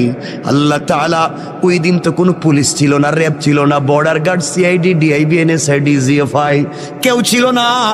একমাত্র তোমার কথা শুনে তোমার ভয় আমার দিলে ঢুকে গিয়েছিল। তুমি বলেছো ওয়াত্তাকু ইয়াওমান তুরজাউনা ফীহি ইলাল্লাহ, আমার কাছে তো ফিরে আসা লাগবে। ওই যে ভয় ঢুকে গিয়েছিল, ভয়ের কারণে আমি হাত ছেড়ে দিয়েছি। আল্লাহ, ওই দিনের কাজটা যদি একমাত্র তোমার ভয়ে, তোমার ভালোবাসায় হয়ে থাকে, আজকের মতো বিপদ থেকে বাঁচাইয়া দাও। ওই গোলাম দোয়া করতে দেরি হয়েছে, ওই গর্তের উপর থেকে পাথরটা 3 ভাগের 1 ভাগ অটোমেটিক সরে গিয়েছে। আল্লাহু আকবার। চিন্তা করেন কি বলতে চাই। আল্লাহর গোলাম বুঝতে পেরেছে। এবার আপনারাও বুঝেন, জীবনে ভালো কাজ করলে রব কিন্তু ফিডব্যাক দিবে। আপনি আল্লাহর পক্ষ থেকে বারাকাত পাবেন, এতে কোনো সন্দেহ নাই। কাজটা যদি হয় নির্বেজাল আল্লাহর জন্যে, খালিস নিয়তে আল্লাহর জন্যে যদি হয়, দুনিয়ায় ইজ্জতের জিন্দেগি পাবেন, আখিরাতেও রবের কাছ থেকে পুরস্কার পাবেন। ওই জন্য 2 হাত জোড় করে আপনাদেরকে বলি, প্রয়োজনে আপনাদের পায়ে ধরি, বলেন যদি বাসায় গিয়া পায়ে ধরতে তাও ধরি। আল্লাহর ওয়াস্তে চলার পথে রবকে ভয় করা শিখুন, হারাম কাজ থেকে নিজেকে বাঁচান। যেই সন্তান পরিবার আত্মীয় স্বজনের জন্য তো কষ্ট করি, কিয়ামতের দিন কিন্তু কেউ আমার আপনার আশেপাশে থাকবে না। সন্তান বাবার পরিচয় দিবে না, স্ত্রী স্বামীর পরিচয় দিবে না, মা বাবা সন্তানের পরিচয় দিবে না। ওই সময় একমাত্র নেক আমল তোমার আমার কল্যাণে আসবে। কথায় কথা চলে আসছে, মাঝখান দিয়া বলে দেই, যদি আপনি জিন্দেগিতে দুনিয়ার জমিনে কোরআন তিলাওয়াত করা শিখতে পারেন, কোরআন তিলাওয়াত করেন, শুধুমাত্র কোরআন তিলাওয়াত, এত ছোট্ট একটা আমলও যদি করেন, আল্লাহর রাসূল সাল্লাল্লাহু আলাইহি ওয়াসাল্লাম বলে দিয়েছে, পৃথিবীর জমিনে কেউ যদি কোরআন তেলাওয়াতকারী হয়, ওই কোরআন তেলাওয়াত তাকে জান্নাতে না পৌঁছানো পর্যন্ত আল্লাহর দরবারে সুপারিশ আর শাফাআত করা বন্ধ করবে না। সুবহানাল্লাহ পড়েন। কথায় কথা চলে আসছে, মধ্যখানে 1 মিনিটে বলে দিই, আল্লাহর গোলাম দুনিয়ার জমিনে আল্লাহর গোলাম ইন্তেকাল করেছে। কবরে যাওয়ার পরে সবাই মিলে, আত্মীয় স্বজন মিলে গোসল করাইয়া, কাফন পরাইয়া, হাতে পায়ে বেড়ি দড়ি লাগাইয়া, রশ্মি দিয়া বেঁধে সাদা কাপড়ে প্যাকেটিং করে সবাই মিলে নিয়ে যায়, তাকে কবরের দিকে নিয়ে যায়। বান্দা চোখের পানি ছেড়ে ছেড়ে কান্দে আর বলে, সন্তান তোর জন্যে না ঢাকা শহরে এত সুন্দর বাড়ি বানাইলাম, তুই কেমনে আজকে বাপরে বান দিয়া তুই কই নিয়ে যাস? ও সন্তান, তোর জন্যে না এত বাপ এত কষ্ট করলাম, তুমি আমারে আজকে কোথায় নিয়ে যাও, কোন কবরে? সন্তান বলছে, হয়তো জুরাইন কবরস্থানে, আজিমপুর গুরুস্থানে, কোন জায়গায় নিয়ে যায়? সন্তান নিয়ে যায়, বাবা কাফনের ভিতর থেকে কান্দে, কেউ দুনিয়ার আওয়াজ শুনে না। ডাক দিয়া দেখে তার ভাইও তার খাটিয়ায় ধরছে। বাইরে ডাক দিয়া বলে, ভাই রে, আমার গলা না জড়াইয়া নাকি তুই ঘুমাইতি না? আমার গলা না জড়াইলে নাকি তোর ঘুম আসতো না? ছোটবেলায় 2 জন খেতে বসলে কত দুষ্টামি করছি, 2 ভাই মিলে দুনিয়ার জমিনে কত দুষ্টামি করলাম। কেমনে রে ভাই তুই আজকে আমাকে, কেমনে তুই আমাকে ভুলে গিয়া জাহান্নামের কবরের দিকে নিয়ে যাস? ভাইও কথা শুনবে না, তাকে দেখবে তার কলিজার টুকরা বন্ধু, সেও খাটিয়ায় ধরে আছে, কবরের কাছে নিয়ে বলছে, মিনহা খালাকনাকুম ওয়া ফিহা নুঈদুকুম ওয়া মিনহা নুখরিজুকুম তারাতান উখরা। সবাই ডাক দিয়ে বলতেছে, ওখান থেকেই তুমি আসছিলা, আবার তোমাকে মাটিতে ঢুকাইয়া দিতেছি, কিয়ামতের দিন কিন্তু তুমি ওখান থেকেই উঠবা।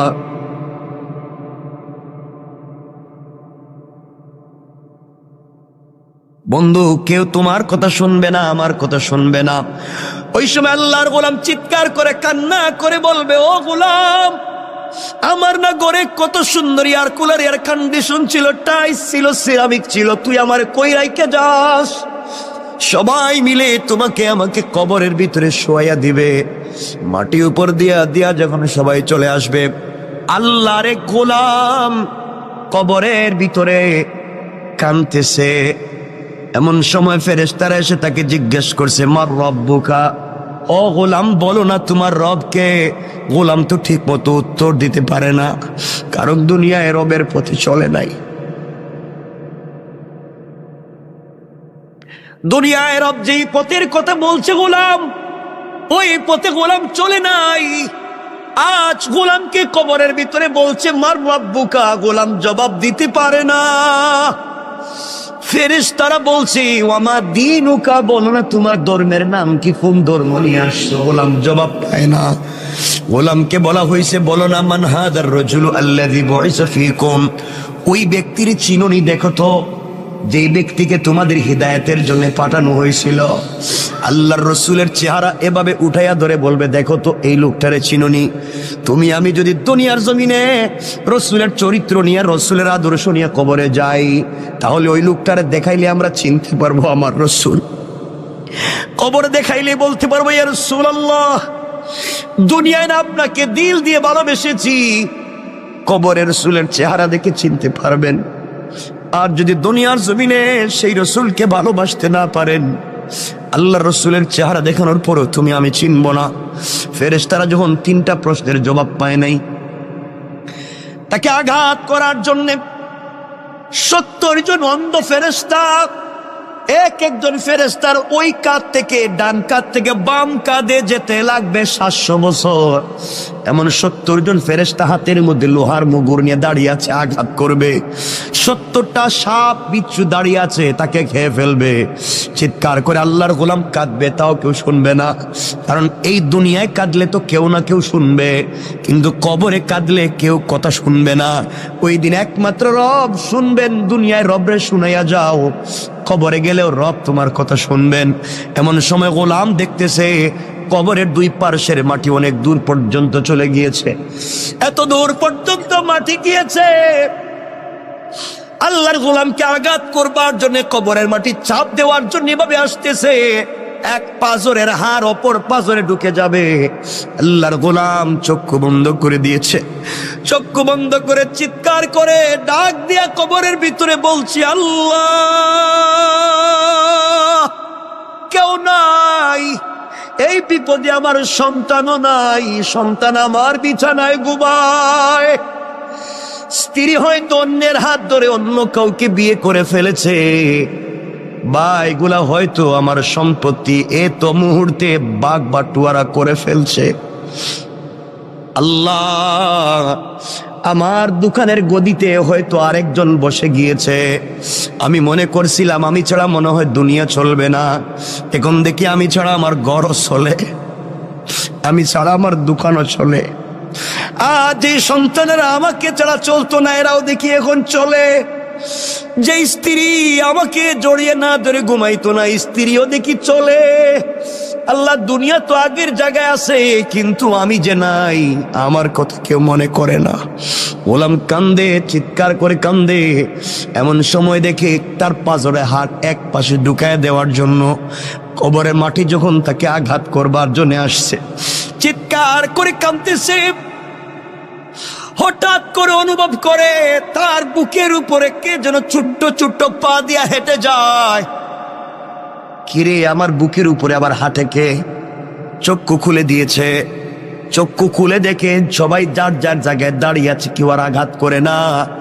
আর তাকাইয়া দেখে তার বুকের উপরে সবুজ চড়ুই পাখির মতো একটা পাখি তার বুকের উপরে হেঁটে হেঁটে যায়। আল্লাহু আকবার।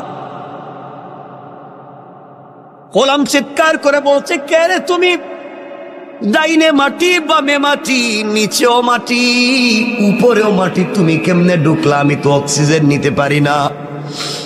পাখি আল্লাহর কাছে বলছে, আল্লাহ তুমি আমার জবানটা খুলে দাও, আমি তোমার বান্দার সাথে 1 মিনিট কথা বলি। পাখির জবান খুলে দিয়েছেন। পাখি চিৎকার করে বলছে, আল্লাহর গোলাম, তুমি কাঁদবা না, তুমি আজকে টেনশন করবা না, তুমি অনেক কথার জবাব দিতে পারো নাই, কিন্তু আমি দুনিয়ার গাছের ডালে ডালে বসে সাধারণ পাখি না, আমি দুনিয়ায় বসবাস করার দুনিয়ার কোনো প্রাণী আর পাখি না, আমি হলাম তুমি এত কিছুর ভিতরেও যে প্রতিদিন ঘুমানোর আগে, এশার পরে ঘুমানোর আগে তুমি যে প্রতিদিন সূরা মুলক তিলাওয়াত করে ঘুমাইতে, আমি হইলাম সেই সূরা মুলক। আল্লাহ আমাকে পাখির সূরত ধরাইয়া তোমার বুকের উপরে বসাইয়া দিয়েছে। ও আল্লাহর গোলাম, নাওম কা নাওমাতিল আরুস, তুমি আমার ডানার নিচে ঘুমাও। এই বলে ছোট্ট পাখিটা তার দুইটা ডানা কবরের দুই পারে ধাক্কা দিয়ে রেখে দিয়ে বলছে ঘুমাও। বান্দা বলছে, পাখি রে, তোর পাতলা হালকা দুইটা ডানা দিয়া কি কবরের মাটিরে আটকায় রাখতে পারবে? পাখি বলতেছে ঘুমাও। ফুলসজ্জার রাত্রে স্বামী স্ত্রী যেভাবে ঘুমিয়ে যায়, কখন সূর্য উদিত হয় বলতে পারে না, কখন সকাল হয় বলতে পারে না, তুমি এইভাবেই আমার ডানার নিচে ঘুমাইয়া যাও, কিয়ামতের দিন পর্যন্ত আমি তোমার বুকের উপরে বসে গেলাম, এই কবরে কেউ তোমাকে আযাব দিতে পারবে না। আল্লাহর গোলাম, তাও তোমাকে বলে দিলাম, আমি তো সূরা মুলক তোমাকে জানাইয়া দিলাম, কবরেও তোমাকে হেফাজত করব, পুলসেরাতেও করব, মিজানেও করব, যতক্ষণ পর্যন্ত সুপারিশ করে শাফাআত করে আল্লাহর জান্নাতে তোমাকে না পৌঁছাবো, ততক্ষণ পর্যন্ত আমি সূরা মুলকের সুপারিশ তোমার পক্ষ থেকে আল্লাহর দরবারে আমি বন্ধ করব না। আল্লাহু আকবার।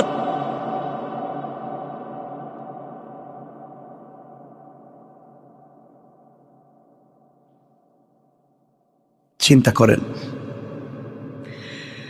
এই জন্য আল্লাহর গোলাম কথা লম্বা করতে চাই না, শুধু এতটুকুন বুঝাতে চাই, কার অহমিকায় পড়েছ? দুনিয়া তোমারে কেমনে এত পাগল করছে? দুনিয়া তোমারে এত পাগল কেমনে করছে? গোলাম, সব না সৌন্দর্য এখানেই থাকবে। তুমি তোমার বেডরুমটারে কত সুন্দর করলা, কয়েকটা দিন থাকবা, হয়তো ঘর থেকে বের হলে আর ফিরেও না আসতে পারো, কিন্তু অনন্তকাল যেই কবরে থাকবা, ওই কবরকে তুমি সুন্দর করলা না। আল্লাহর গোলাম, ওই আল্লাহর গোলাম যখন কান্না করছে, কবর 3 ভাগের 1 ভাগ, গর্তের ভিতর থেকে পাথর 3 ভাগের 1 ভাগ সরে গিয়েছে। আর একজন গোলাম সেজদায় পড়ে ডাক দিয়া বলছে, আল্লাহ,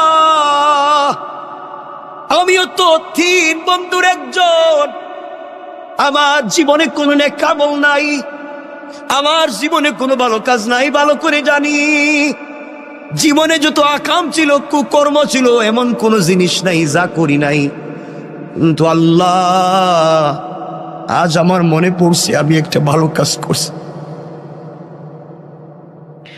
আজ আমার মনে পড়েছি আমার জিন্দগিতে একটা ভালো কাজ আছে, এই কাজটা শুধু তোমাকে সন্তুষ্ট করবার জন্য আমি করছিলাম, দুনিয়ার কোনো মানুষকে দেখাবার জন্য আমি করি নাই। আল্লাহ, আমার ঘরে একজন কর্মচারী ছিল, ওই কর্মচারী কোনো একটা কারণে তার বেতন না নিয়ে আমার কাছ থেকে চলে যায়, আমি তারে অনেক খোঁজাখুঁজি করে পাই না, কর্মচারীরে বেতন দেব, খুঁজতে খুঁজতে আমি তারে পাই না, কোথায় গেল নাই। আমি কি করলাম, তার ওই বেতনের পয়সা দিয়া একটা বকরি কিনলাম, আমি একটা বকরি কিনলাম, ওই বকরিরে বড় করলাম, বকরির থেকে অনেক বাচ্চা হলো, বিশাল বড় একটা বাগান হয়ে গেল, বাচ্চা বকরি আর বকরির অভাব নাই। আয় আল্লাহ, শত শত বকরির পাল হয়ে গেল। দীর্ঘ 15-20 বৎসর পরে আমার ওই কর্মচারী দেখি আমার বাড়িতে হাজির, আমাকে ডাক দিয়া বলছে, মালিক, অমুক দিন অমুক তারিখেও আপনার বাড়িতে আমি কর্মচারী ছিলাম, আমার নাম যে এই নাম, আমি কিন্তু চলে গিয়েছিলাম একটা কারণে, আমি আজ আপনার কাছে ফিরে এসেছি, কাজের জন্য আসি নাই, ওই যে আপনার বাড়িতে কাজ করছিলাম, ওই সময় যে পয়সা পাই, আমারে আপনি ওই পয়সাটা দিয়ে দেন, আমি চলে যাই। আল্লাহ, ওই সময় আমি ওই গোলামটারে ধরলাম হাতে, আস্তে আস্তে করে মাঠে নিয়ে গেলাম। মাঠে নিয়ে গিয়া বলছি, আমার কর্মচারী রে, তুমি আমার কাছে পয়সা পাও, এই জন্য তুমি আমার কাছে এসেছো। এই যে মাঠে যত হাজার হাজার শত শত বকরি দেখো, সবগুলা তোমার, সবগুলা তুমি নিয়ে যাও। আমার কর্মচারী আমার দিকে তাকায় টিটকারি করে আর বলছে, মালিক, আমি একজন কর্মচারী বলে কি আপনি আমার সঙ্গে দুষ্টামি করলেন? আমি আপনার দুষ্টামির জন্য আসি নাই। আমার এত হাজার হাজার লাখ টাকার বকরির দরকার নাই। আমি আপনার কাছে যেই টাকা পাই ওটা দিয়ে দিলেই তো আমি চলে যাব, এত কিছুর দরকার নাই। আল্লাহ, ওই দিন আমি বলেছিলাম, কর্মচারী রে, তুই যে আমার কাছে যেই পয়সা পাস ওই টাকা দিয়ে আমি একটা বকরি কিনছিলাম। ওই বকরি কিনে বাচ্চা দিতে দিতে দিতে দিতে তো হাজার হাজার হইছে, এই জন্য একটাও আমার না। এতদিন আমি ছিলাম আমানতদার, তোর এগুলার দেখাশোনা করছি, তোর জিনিসরা আমি দেখাশোনা করে রাখছি। জানি না ঠিক মতো আমানত রক্ষা করতে পারছি কিনা, তোমার সম্পদের আমানত রক্ষা করতে পারলাম কিনা। মালিক তার কর্মচারীরে বলতেছে, আর আমরা কর্মচারীর সঙ্গে যেই ব্যবহার করি, মনে রাখবেন আজকে সে কর্মচারী, কাল হয়তো আখেরাতে সে মালিক হয়ে যাবে। আপনি গোলামের মতো তার পিছনে ঘুরবেন। তার দিলে যদি কষ্ট দেন, কোনোভাবে যদি সে কষ্ট পায়, কিয়ামতের দিন বুঝবেন কর্মচারীর আপনার কি প্রয়োজন, ওই দিন বুঝবেন। এই জন্য আল্লাহর ওয়াস্তে, আল্লাহ যাদেরকে পয়সার মালিক বানাইছেন, কর্মচারীর সঙ্গে খারাপ আচরণ করবেন না, খারাপ ব্যবহার করবেন না। আমার বন্ধুগণ, ওই দিন বুঝবেন আমার কথাটার কত দাম ছিল, কত লৌট ছিল। আল্লাহর গোলামের কথা শুনে কর্মচারী সিজদায় পড়ে ডাক দিয়া বলেছে, আল্লাহ, যেই মালিক কর্মচারীর পয়সার আমানত রক্ষা করার জন্য এত বড় বড় বড় বিজনেস বানাইছে, বকরির পাল বানাইছে, আল্লাহ, আমার ওই মালিক রে দুনিয়ায় ইজ্জতের জিন্দেগি দিও, ইন্তেকালের পরে জান্নাতুল ফিরদাউস দিও। আল্লাহু আকবার। আয় আল্লাহ, ওই দিন যে হাসি মুখে আমি আমার কর্মচারীর কাছে যে সম্পদগুলা তাকে ফিরাইয়া দিলাম, তার ওই টাকা দিয়া যে এত কিছু বানাইলাম, আমি চাইলে ওই সময় তাকে যে টাকা সে পায়, 500 দিনার 100 দিনার দিরহাম পায়, ওটা দিয়ে দিলেই সে খুশি হয়ে যাইতো। কিন্তু এতদিন পরে আসছে, আমি তারে একটা বকরি দিলেই সে খুশি হয়ে যাইতো। আমি তারা যে হাজার হাজার বকরি দিয়ে দিলাম, এই যে একমাত্র আমানত রক্ষা করার জন্যে, আমানত রক্ষা করলাম, এই যে তোমাকে ভালোবেসে তোমার ভয়ে আমি ওই কাজ করলাম। আল্লাহ, ওই দিনের কাজ যদি তোমার কাছে পছন্দ হয়, আজ কি তুমি আমাদেরকে বিপদ থেকে বাঁচাতে পারো না? তুমি না বলছো ভালো কাজ করে দোয়া চাও, কল্যাণের কাজ করে কল্যাণের উসিলা নিয়ে দোয়া চাও। আয় আল্লাহ, এই ভালো কাজের কথা স্মরণ করে তোমার কাছে হাত উঠে দোয়া চাইলাম, বলো না তুমি কি আমাদেরকে ক্ষমা করে দিবা না, বাঁচাবা না? আল্লাহর গোলাম ওইভাবে কান্না করে দোয়া করতে দেরি হয়েছে, তাদের মাথার উপর থেকে ওই পাথরের 3 ভাগের 2 ভাগ সরে গিয়েছে। আল্লাহু আকবার। 2 ভাগ সরে গিয়েছে।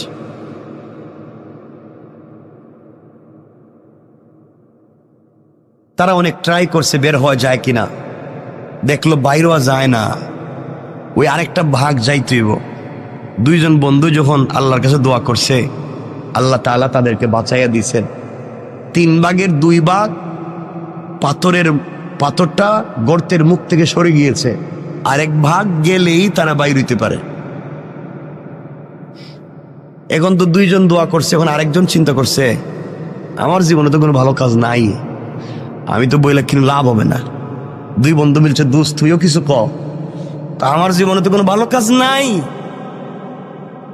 জানি আমি তো তোদের চাইতেও খারাপ।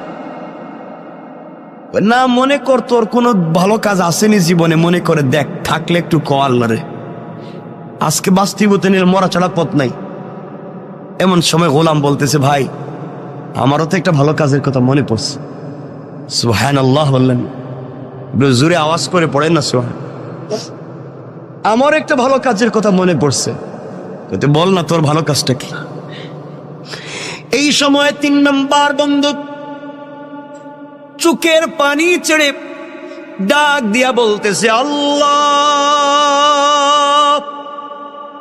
তোমার দেওয়া কপাল তোমার কুদরতের পায়ে লাগাইয়া দিয়েছি, তোমার দেওয়া চোখ থেকে 2 ফোঁটা পানি ছেড়ে দিয়েছি, তোমার দেওয়া জবান দিয়ে তোমাকে মনে বড় আশা নিয়ে আল্লাহ বলে ডাক দিয়েছি। তুমি বলছো তোমাকে ডাক দিলে দুনিয়ার সকল মানুষেরা যদি বন্ধ করে দেয় দরওয়াজা, তোমার দরওয়াজা বন্ধ হয় না।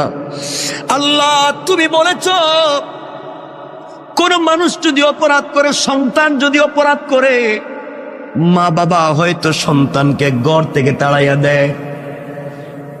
গ্রামের কোন মানুষ যদি গ্রামে অপরাধ করে, গ্রাম মহল্লার মানুষ তাকে এলাকা ছাড়া করে দেয়। আল্লাহ, কোন ছাত্র যদি ক্লাসে অপরাধ করে, টিচার তাকে ক্লাস থেকে বের করে দেয়। কোন মুরিদ যদি পীরের সঙ্গে অপরাধ করে, পীর তাকে খানকা থেকে বের করে দেয়। আয় আল্লাহ, এমনকি মায়ের, যেই মায়ের পেট থেকে বের হয়েছি, সেই মাও তার সন্তানটাকে তাড়াইয়া দিতে পারে। আল্লাহ, কোন নবী তার উম্মতকেও তো তাড়াইয়া দিতে পারে। আয় আল্লাহ, তুমি বলেছো সবাই আমার গুনাহগার গোলামরে তাড়াইয়া দিতে পারে, কিন্তু আমি রব তো আমার গোলামরে নিজের হাত দিয়ে বানাইছি। মা 10 মাস 10 দিন ভাড়াটিয়ার মতো একটা সন্তানরে পেটে নিছে, মাত্র 10 মাস 10 দিন। ওই মায়ের নাড়ি ছেড়া দন কিছু হলেই মা পাগল হয়ে যায়। গোলাম রে, তোর মা তো তোর হাত পা বানায় নাই, তোর মা তোর অক্সিজেন দেয় নাই, তোর মা তোরে নাক কান চোখ মুখ দেয় নাই। ও বান্দা, তোর মা তোরে লাঞ্চ, কিডনি, বাল, পিত্তথলি কিছুই দেয় নাই, সব তো আমি আল্লাহ দিছি। এরপরে 10 মাস তোর মা তোরে পেটে রাখবার পরেও যদি এত দরদ হয়, আমি রব তোরে আমার নিজের হাত দিয়ে বানাইছি। বল না বান্দা, তোর প্রতি আমার কত দরদ আর ভালোবাসা। ও বান্দা, দুনিয়ার সকল মানুষের দরওয়াজা যদি বন্ধ হয়ে যায়, আমি কথা দিলাম বান্দারি, আমার দরওয়াজা তোমার জন্য সকল সময় খোলা থাকবে। বলো না কি চাও?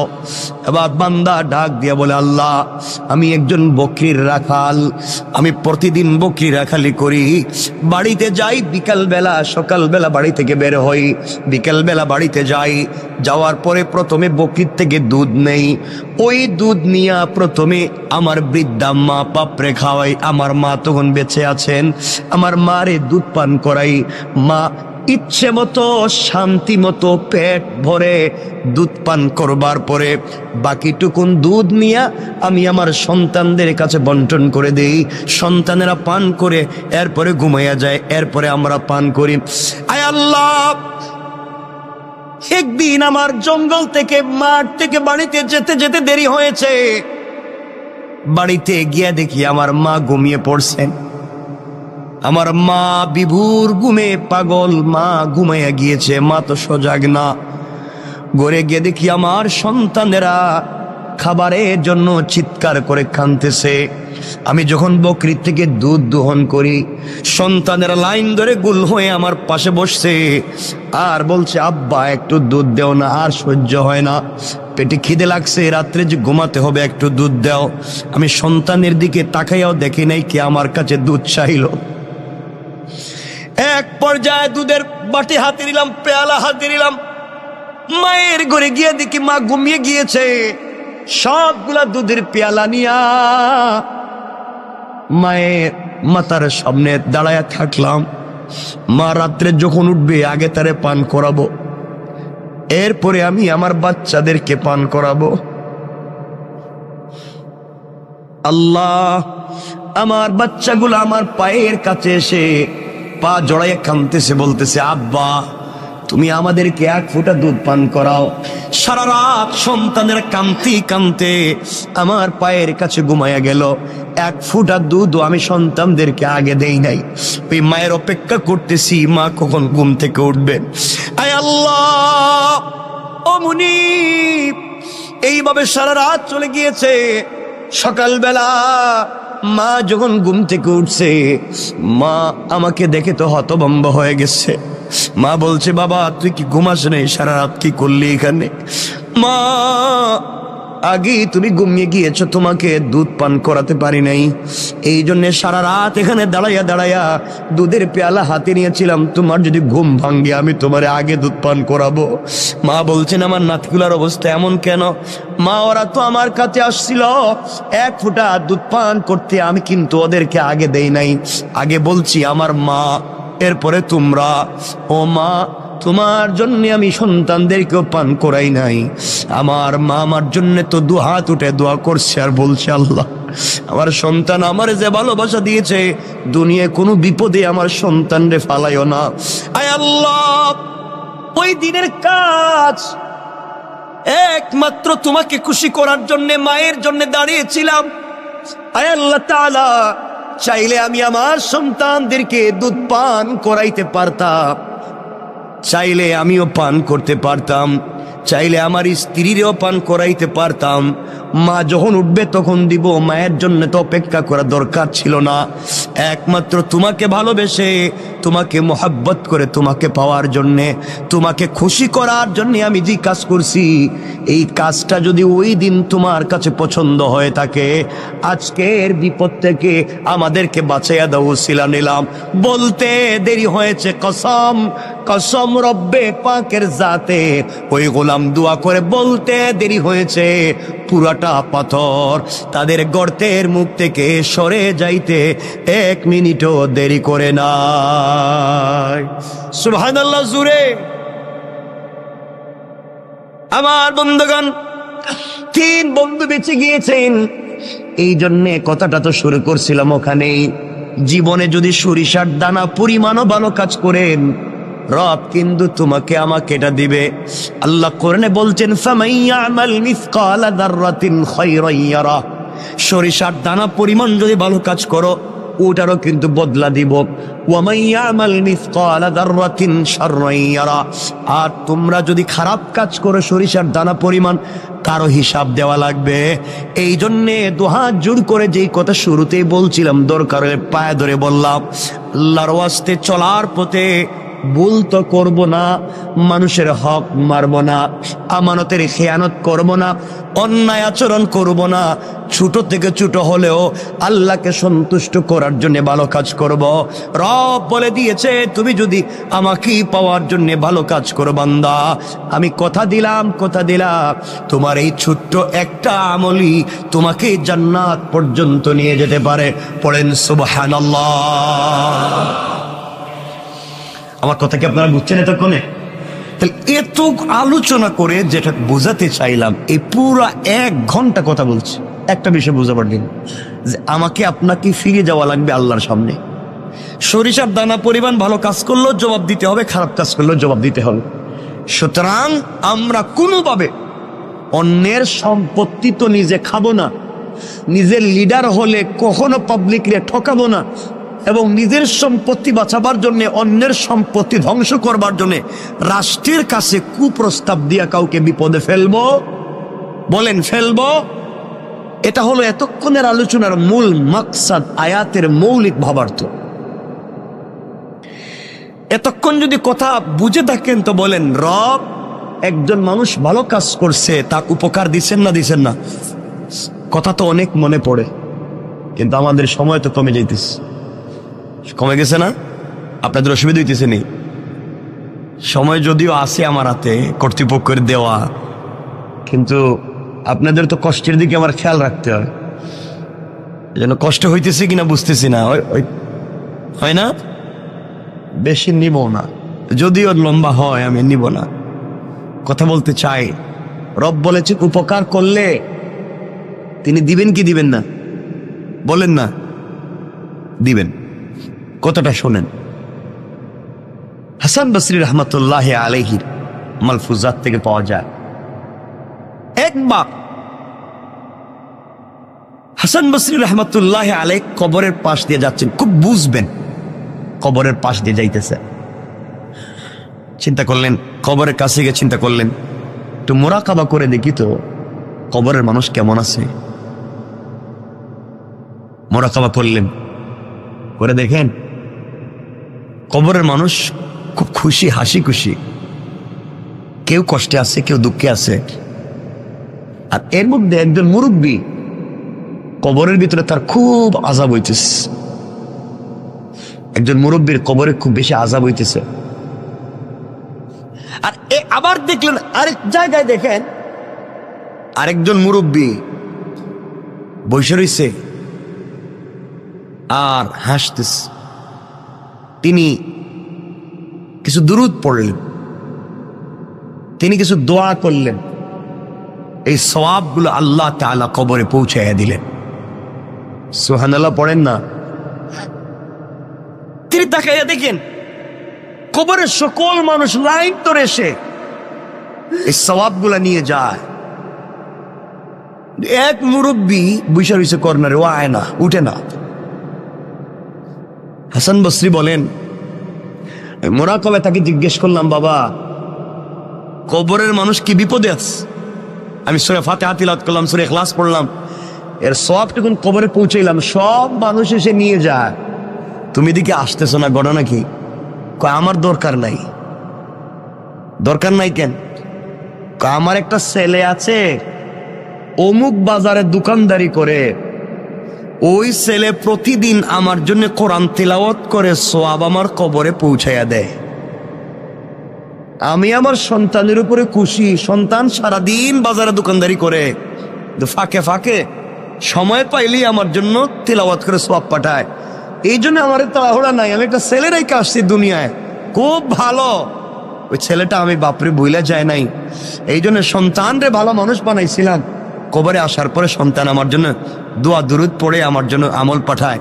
আর আমরা এমন সন্তান রাইখা যাই, বাপ মারা যাওয়ার আগেই এর মাইরা ফেলায়। কথা বলেন না কেন?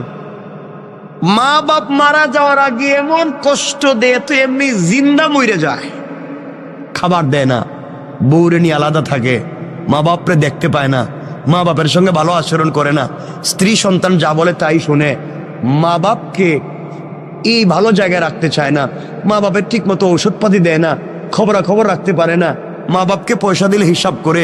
এই সমস্ত নাফরমানি আমাদের ভিতরে হর হামেশা হয়ে গেছে, ঠিক না? হাসান বসরি বলেন, আমি মোরাকাবা শেষ করব, একজন মুরব্বী খুব কাঁদতেছেন, আযাব হইতেছে। আমি জিজ্ঞেস করলাম কারণ কি? মুরব্বী বলছেন, বাবা আমার একটা মেয়ে আছে। কি আছে? খুব দুশ্চরিত্রা, খারাপ খারাপ কাজ করে বেড়ায়, আর ও যত গুনার কাজ করে, ওর গুনার কাজের ভাগ আমার কবরে আসে, আমি পাই। কারণ মেয়েটারে ভালো বানাইতে পারি নাই, যেন বাপ হিসাবে আমি মেয়েরে কেন ভালো বানাইতে পারলাম না। ওই মেয়ে খারাপ কাজ করলে আমার কাছে গুনাহ চলে আসে, আর ওই বেচারা বলতেছে আমার ছেলে দুনিয়া তেলাওয়াত করে আমার কাছে সওয়াব চলে আসে। অর্থাৎ সন্তানকে যদি ভালো মানুষ বানাইয়া যেতে পারেন, সন্তান ভালো কাজ করলে তারও একটা অংশ পাবেন, সন্তান খারাপ কাজ করলে তারও একটা। তিনি বললেন, বাবা আমার মেয়েটা অমুক গ্রামে থাকে, তুমি যদি পাও, আমার মেয়েটার একটু বইলো আমার জন্য, আমি বাপের জন্য যেন একটু ইসালে সওয়াব করে, কোনো একটা কিছু করে, আমার কষ্ট আর সহ্য হয় না, কেন মেয়েটা খারাপ কাজ ছাড়ে না। আল্লাহর ওলি হাসান বসরি রহমতুল্লাহি আলাইহি চলতে লাগলেন, ওই বাজারে পৌঁছে গেলেন যেই বাজারে মুরব্বী বলছিল তার সন্তান কোরআন তেলাওয়াত করে। সত্যি দূর থেকে দেখেন তার দোকানে ভিড় লেগে আছে, ভিড় লেগে আছে, মানুষ, কাস্টমারের অভাব নাই। কিন্তু আল্লাহর গোলাম কাস্টমারের সঙ্গে কথাও বলে ঠোঁট নাড়ায়া নাড়ায়া আল্লাহর কালাম তিলাওয়াত করে যায়। ওই যুবকের কপালে চুম্বন দিয়া বললেন, যুবক রে, তোমার মতো সৌভাগ্যবান যুবক আর কয়জন আছে যার বাবা কবরে গিয়াও সন্তানের জন্য দোয়া করে, সন্তানের জন্য ভালো চায়। তোমার বাবা তোমার যেই শিক্ষা দিয়েছে, কবরে বাবা বড় আরামে আছে, তুমি তেলাওয়াত বন্ধ করে দিও না। আমার বন্ধুগণ, যুবকের কাছ থেকে বিদায় নিয়া আল্লাহর গোলাম হাঁটতে লাগলেন ওই মেয়ের বাড়ির দিকে। ওই মেয়ের বাড়ির কাছাকাছি পৌঁছে গেলেন, মানুষরা খবর দিলেন অমুক নামে কি এলাকায় কোনো মুরব্বী ছিলেন। সবাই বলছে এই যে পাশে যেই বাড়ি দেখা যায়, এই বাড়িটাই হচ্ছে মুরব্বীর বাড়ি। আল্লাহর ওলি হাসান আল বসরি রহমতুল্লাহ আলাই আস্তে আস্তে করে মুরব্বীর বাড়ির কাছে পৌঁছে গেলেন। গিয়া দেখেন বাড়ির ঘরের ভিতরে কেউ নাই। একটা যুবতী মেয়ে পুকুরের মধ্যে অথবা একটা হাউজের মধ্যে এসে গোসল করে। হাসান আল বসরি ডাক দিয়া বলছেন, মা, অমুক কি তোমার বাবা হয়? কয়, আমার বাবা। তিনি মরে গেছেন না বেঁচে আছেন? অনেক দিন আগে তিনি মরে গিয়েছেন। মারে, আমি হাসান আল বসরি বলছি, মোরাকাবা করে দেখছি তোমার বাপের বড় কষ্ট হয়, বড় আযাব হয়। কবরের ভিতরে তোমার বাবা বড় কষ্টে আছে। তুমি কি চাও না তোমার বাবার জন্য কিছু উপকার করতে? চাও না তোমার বাবার জন্য কিছু একটা দোয়া করো, অথবা সম্মিলিতভাবে মানুষকে দিয়া দোয়া করাও, তোমার বাবার কোনো কল্যাণ করো। বাপ তো বড় কষ্টে আছে। মেয়েটা বাপের কষ্ট শুনবার পরেও অট্ট হাসি দেয়, টিটকারি করে। এই কথা বলে বলছে, আমি আবার কেমনে বাপের উপকার করব? আমার দ্বারা হবে না। ওই বাপরে আমি কেমনে করব? আমার জীবন, আমার যৌবন, আমি যেভাবে মন চায় সেভাবে চলবো। আমি কেন তার জন্য উপকার করতে যাব? ও হাসান আল বসরি, আপনি বলেছেন আমি যেন গুনাহ ছেড়ে দেই। আমি কিসের গুনাহ করি? আমি তো জীবনটাকে এনজয় করি। আপনার আবার কি আসে যায়? আমার বাবারই বা কি হয়? জীবনটা তো আমার, আমার যা মন চায় তা করব। মনে রাখবেন, একজন নারী যদি জাহান্নামে যায়, 4 পুরুষরে নিয়ে জাহান্নামে যাবে। আবারও বলছি, একজন নারী যদি জাহান্নামে যায়, 4 জন পুরুষরে নিয়ে জাহান্নামে যাবে। নারী যদি জাহান্নামে যায়, তার বাপরে নিয়ে যাবে। নারী যদি জাহান্নামে যায়, তার স্বামীরে নিয়ে যাবে। নারী যদি জাহান্নামে যায়, তার ভাইরে নিয়ে যাবে। নারী যদি জাহান্নামে যায়, তার সন্তানরে নিয়ে যাবে। কেন সন্তান তাকে ভালো পথে রাখলো না? কেন ভাই তাকে ভালো পথে রাখলো না? কেন স্বামী তাকে ভালো পথে রাখলো না? কেন বাবা তাকে ভালো পথে রাখলো না? এই জন্য এক নারী জাহান্নামে গেলে 4 পুরুষ জাহান্নামের জন্য প্রস্তুত হও। আল্লাহ রাব্বুল ইজ্জত ওয়াল জালালের ওলি হাসান আল বসরি যখন মেয়েটাকে বললেন, মেয়ের কাছ থেকে ভালো উত্তর পেলেন না। এক পর্যায়ে মেয়েটা টিটকারি করে ওই পুকুরের ভিতর থেকে পানি দিয়া হাসান আল বসরির উপরে ফিকে মারছে। হাসান আল বসরির মুখের উপরে পানি মারছে। কয়, নেন, আপনি পানি নিয়ে যান। এই পানি দিলাম, যান, আপনি আমার বাবার জন্য কি উপকার করতে পারি? আমি আমার বাপের জন্য কোনো উপকার করতে পারবো না। এই বলে পানি মারছে। হাসান আল বসরি বড় কষ্ট পেলেন। কিছুদিন পরে আবার মুরাকাবা করলেন। ওই কবরের পাশ দিয়ে যাওয়ার সময় আবার তিনি মুরাকাবা করলেন। করে দেখেন, যেই বেচারা এতদিন ওই কবরের কর্নারে বসে থাকতো, গুরুস্থানের আসতো না, সোয়াবের জন্য আসতো না, আজ দেখা দেয় সবার লাইনের আগে, সবার আগে আইসা দাঁড়াইয়া গেছে। হাসান আল বসরি যা তিলাওয়াত করছেন, তার সোয়াবটুকুন কবরে বক্সাইয়া দিলেন। ওই আল্লাহর গোলাম নেওয়ার জন্য দাঁড়াই আছে। তিনি বললেন, বাবা, ওই দিন না আপনি সবার পিছনে ছিলেন, বসা ছিলেন, আসলেন না? আজ কেন আপনি সবার আগে আগে আসলেন? আল্লাহর গোলাম চুকের পানি ছেড়ে ডাক দিয়ে বলছে, হাসান আল বসরি, ওই দিন আমি আসিনি, আমার সন্তান দুনিয়ার জমিনে বেঁচে ছিল, আমার জন্য তিলাওয়াত করে সোয়াব পাঠাইছে। গত কয়েকদিন আগে আমার সন্তানটাও মরে গেছে। এখন কেউ আর আমার জন্য তিলাওয়াত করে সোয়াব পাঠায় না। এই জন্যে আমার জন্য আর কেউ নাই, ওই জন্যে আমিও লাইনে দাঁড়াইছি। ও বাবারা, এই জন্য সন্তান রে ভালো মানুষ বানাইয়া যাও, অথবা অন্যের সন্তান রে হাফিজ আলিম বানাইয়া যাও, অথবা মসজিদ মাদ্রাসার সঙ্গে সম্পর্ক রেখে যাও। একটা মসজিদের সঙ্গে একটা ইটের টুকরা দিয়েও যদি সম্পর্ক করতে পারো, কিয়ামত পর্যন্ত কবর থেকেও সোয়াব পাইবা। একজন গরিবের বাচ্চারা যদি হাফিজ আলিম বানাইয়া যাইতে পারো, ওই হাফিজ আলিম থেকে পৃথিবীতে যতদিন পর্যন্ত আরো হাফিজ আলিম বনবে, আরো কোটি কোটি মানুষ হবে, সবার কাছ থেকে তুমি সোয়াব পাইবা। সুবহানাল্লাহ পড়েন না? আমি আপনাদের দোয়ায়, আমি তো আলহামদুলিল্লাহ করাইতেছি আমাকে দিয়ে। আমি সিলেটে, আমার এলাকায় জন্ম, যেখানে আমি একটা প্রতিষ্ঠান, প্রায় 40 কোটি টাকা, আমরা ওই যে এই সপ্তাহে ভিত্তিপ্রস্তর করবো ইনশাল্লাহ। মাদ্রাসা চলতেছে অলরেডি, বাকি বিল্ডিংয়ে ভিত্তিপ্রস্তর হয় নাই, টিন শেড। এই সপ্তাহেই আমরা 10 তলা ফাউন্ডেশন দিয়ে ভিত্তিপ্রস্তর করতেছি। কারণ 100 জন ইয়েতিম, একেবারে ইয়েতিম বাচ্চাকে আমরা টোটাল হাফিজ আলিম আমাদের খরচে বানাবো ইনশাল্লাহ। 100 জন। এভাবে চলতে থাকবে।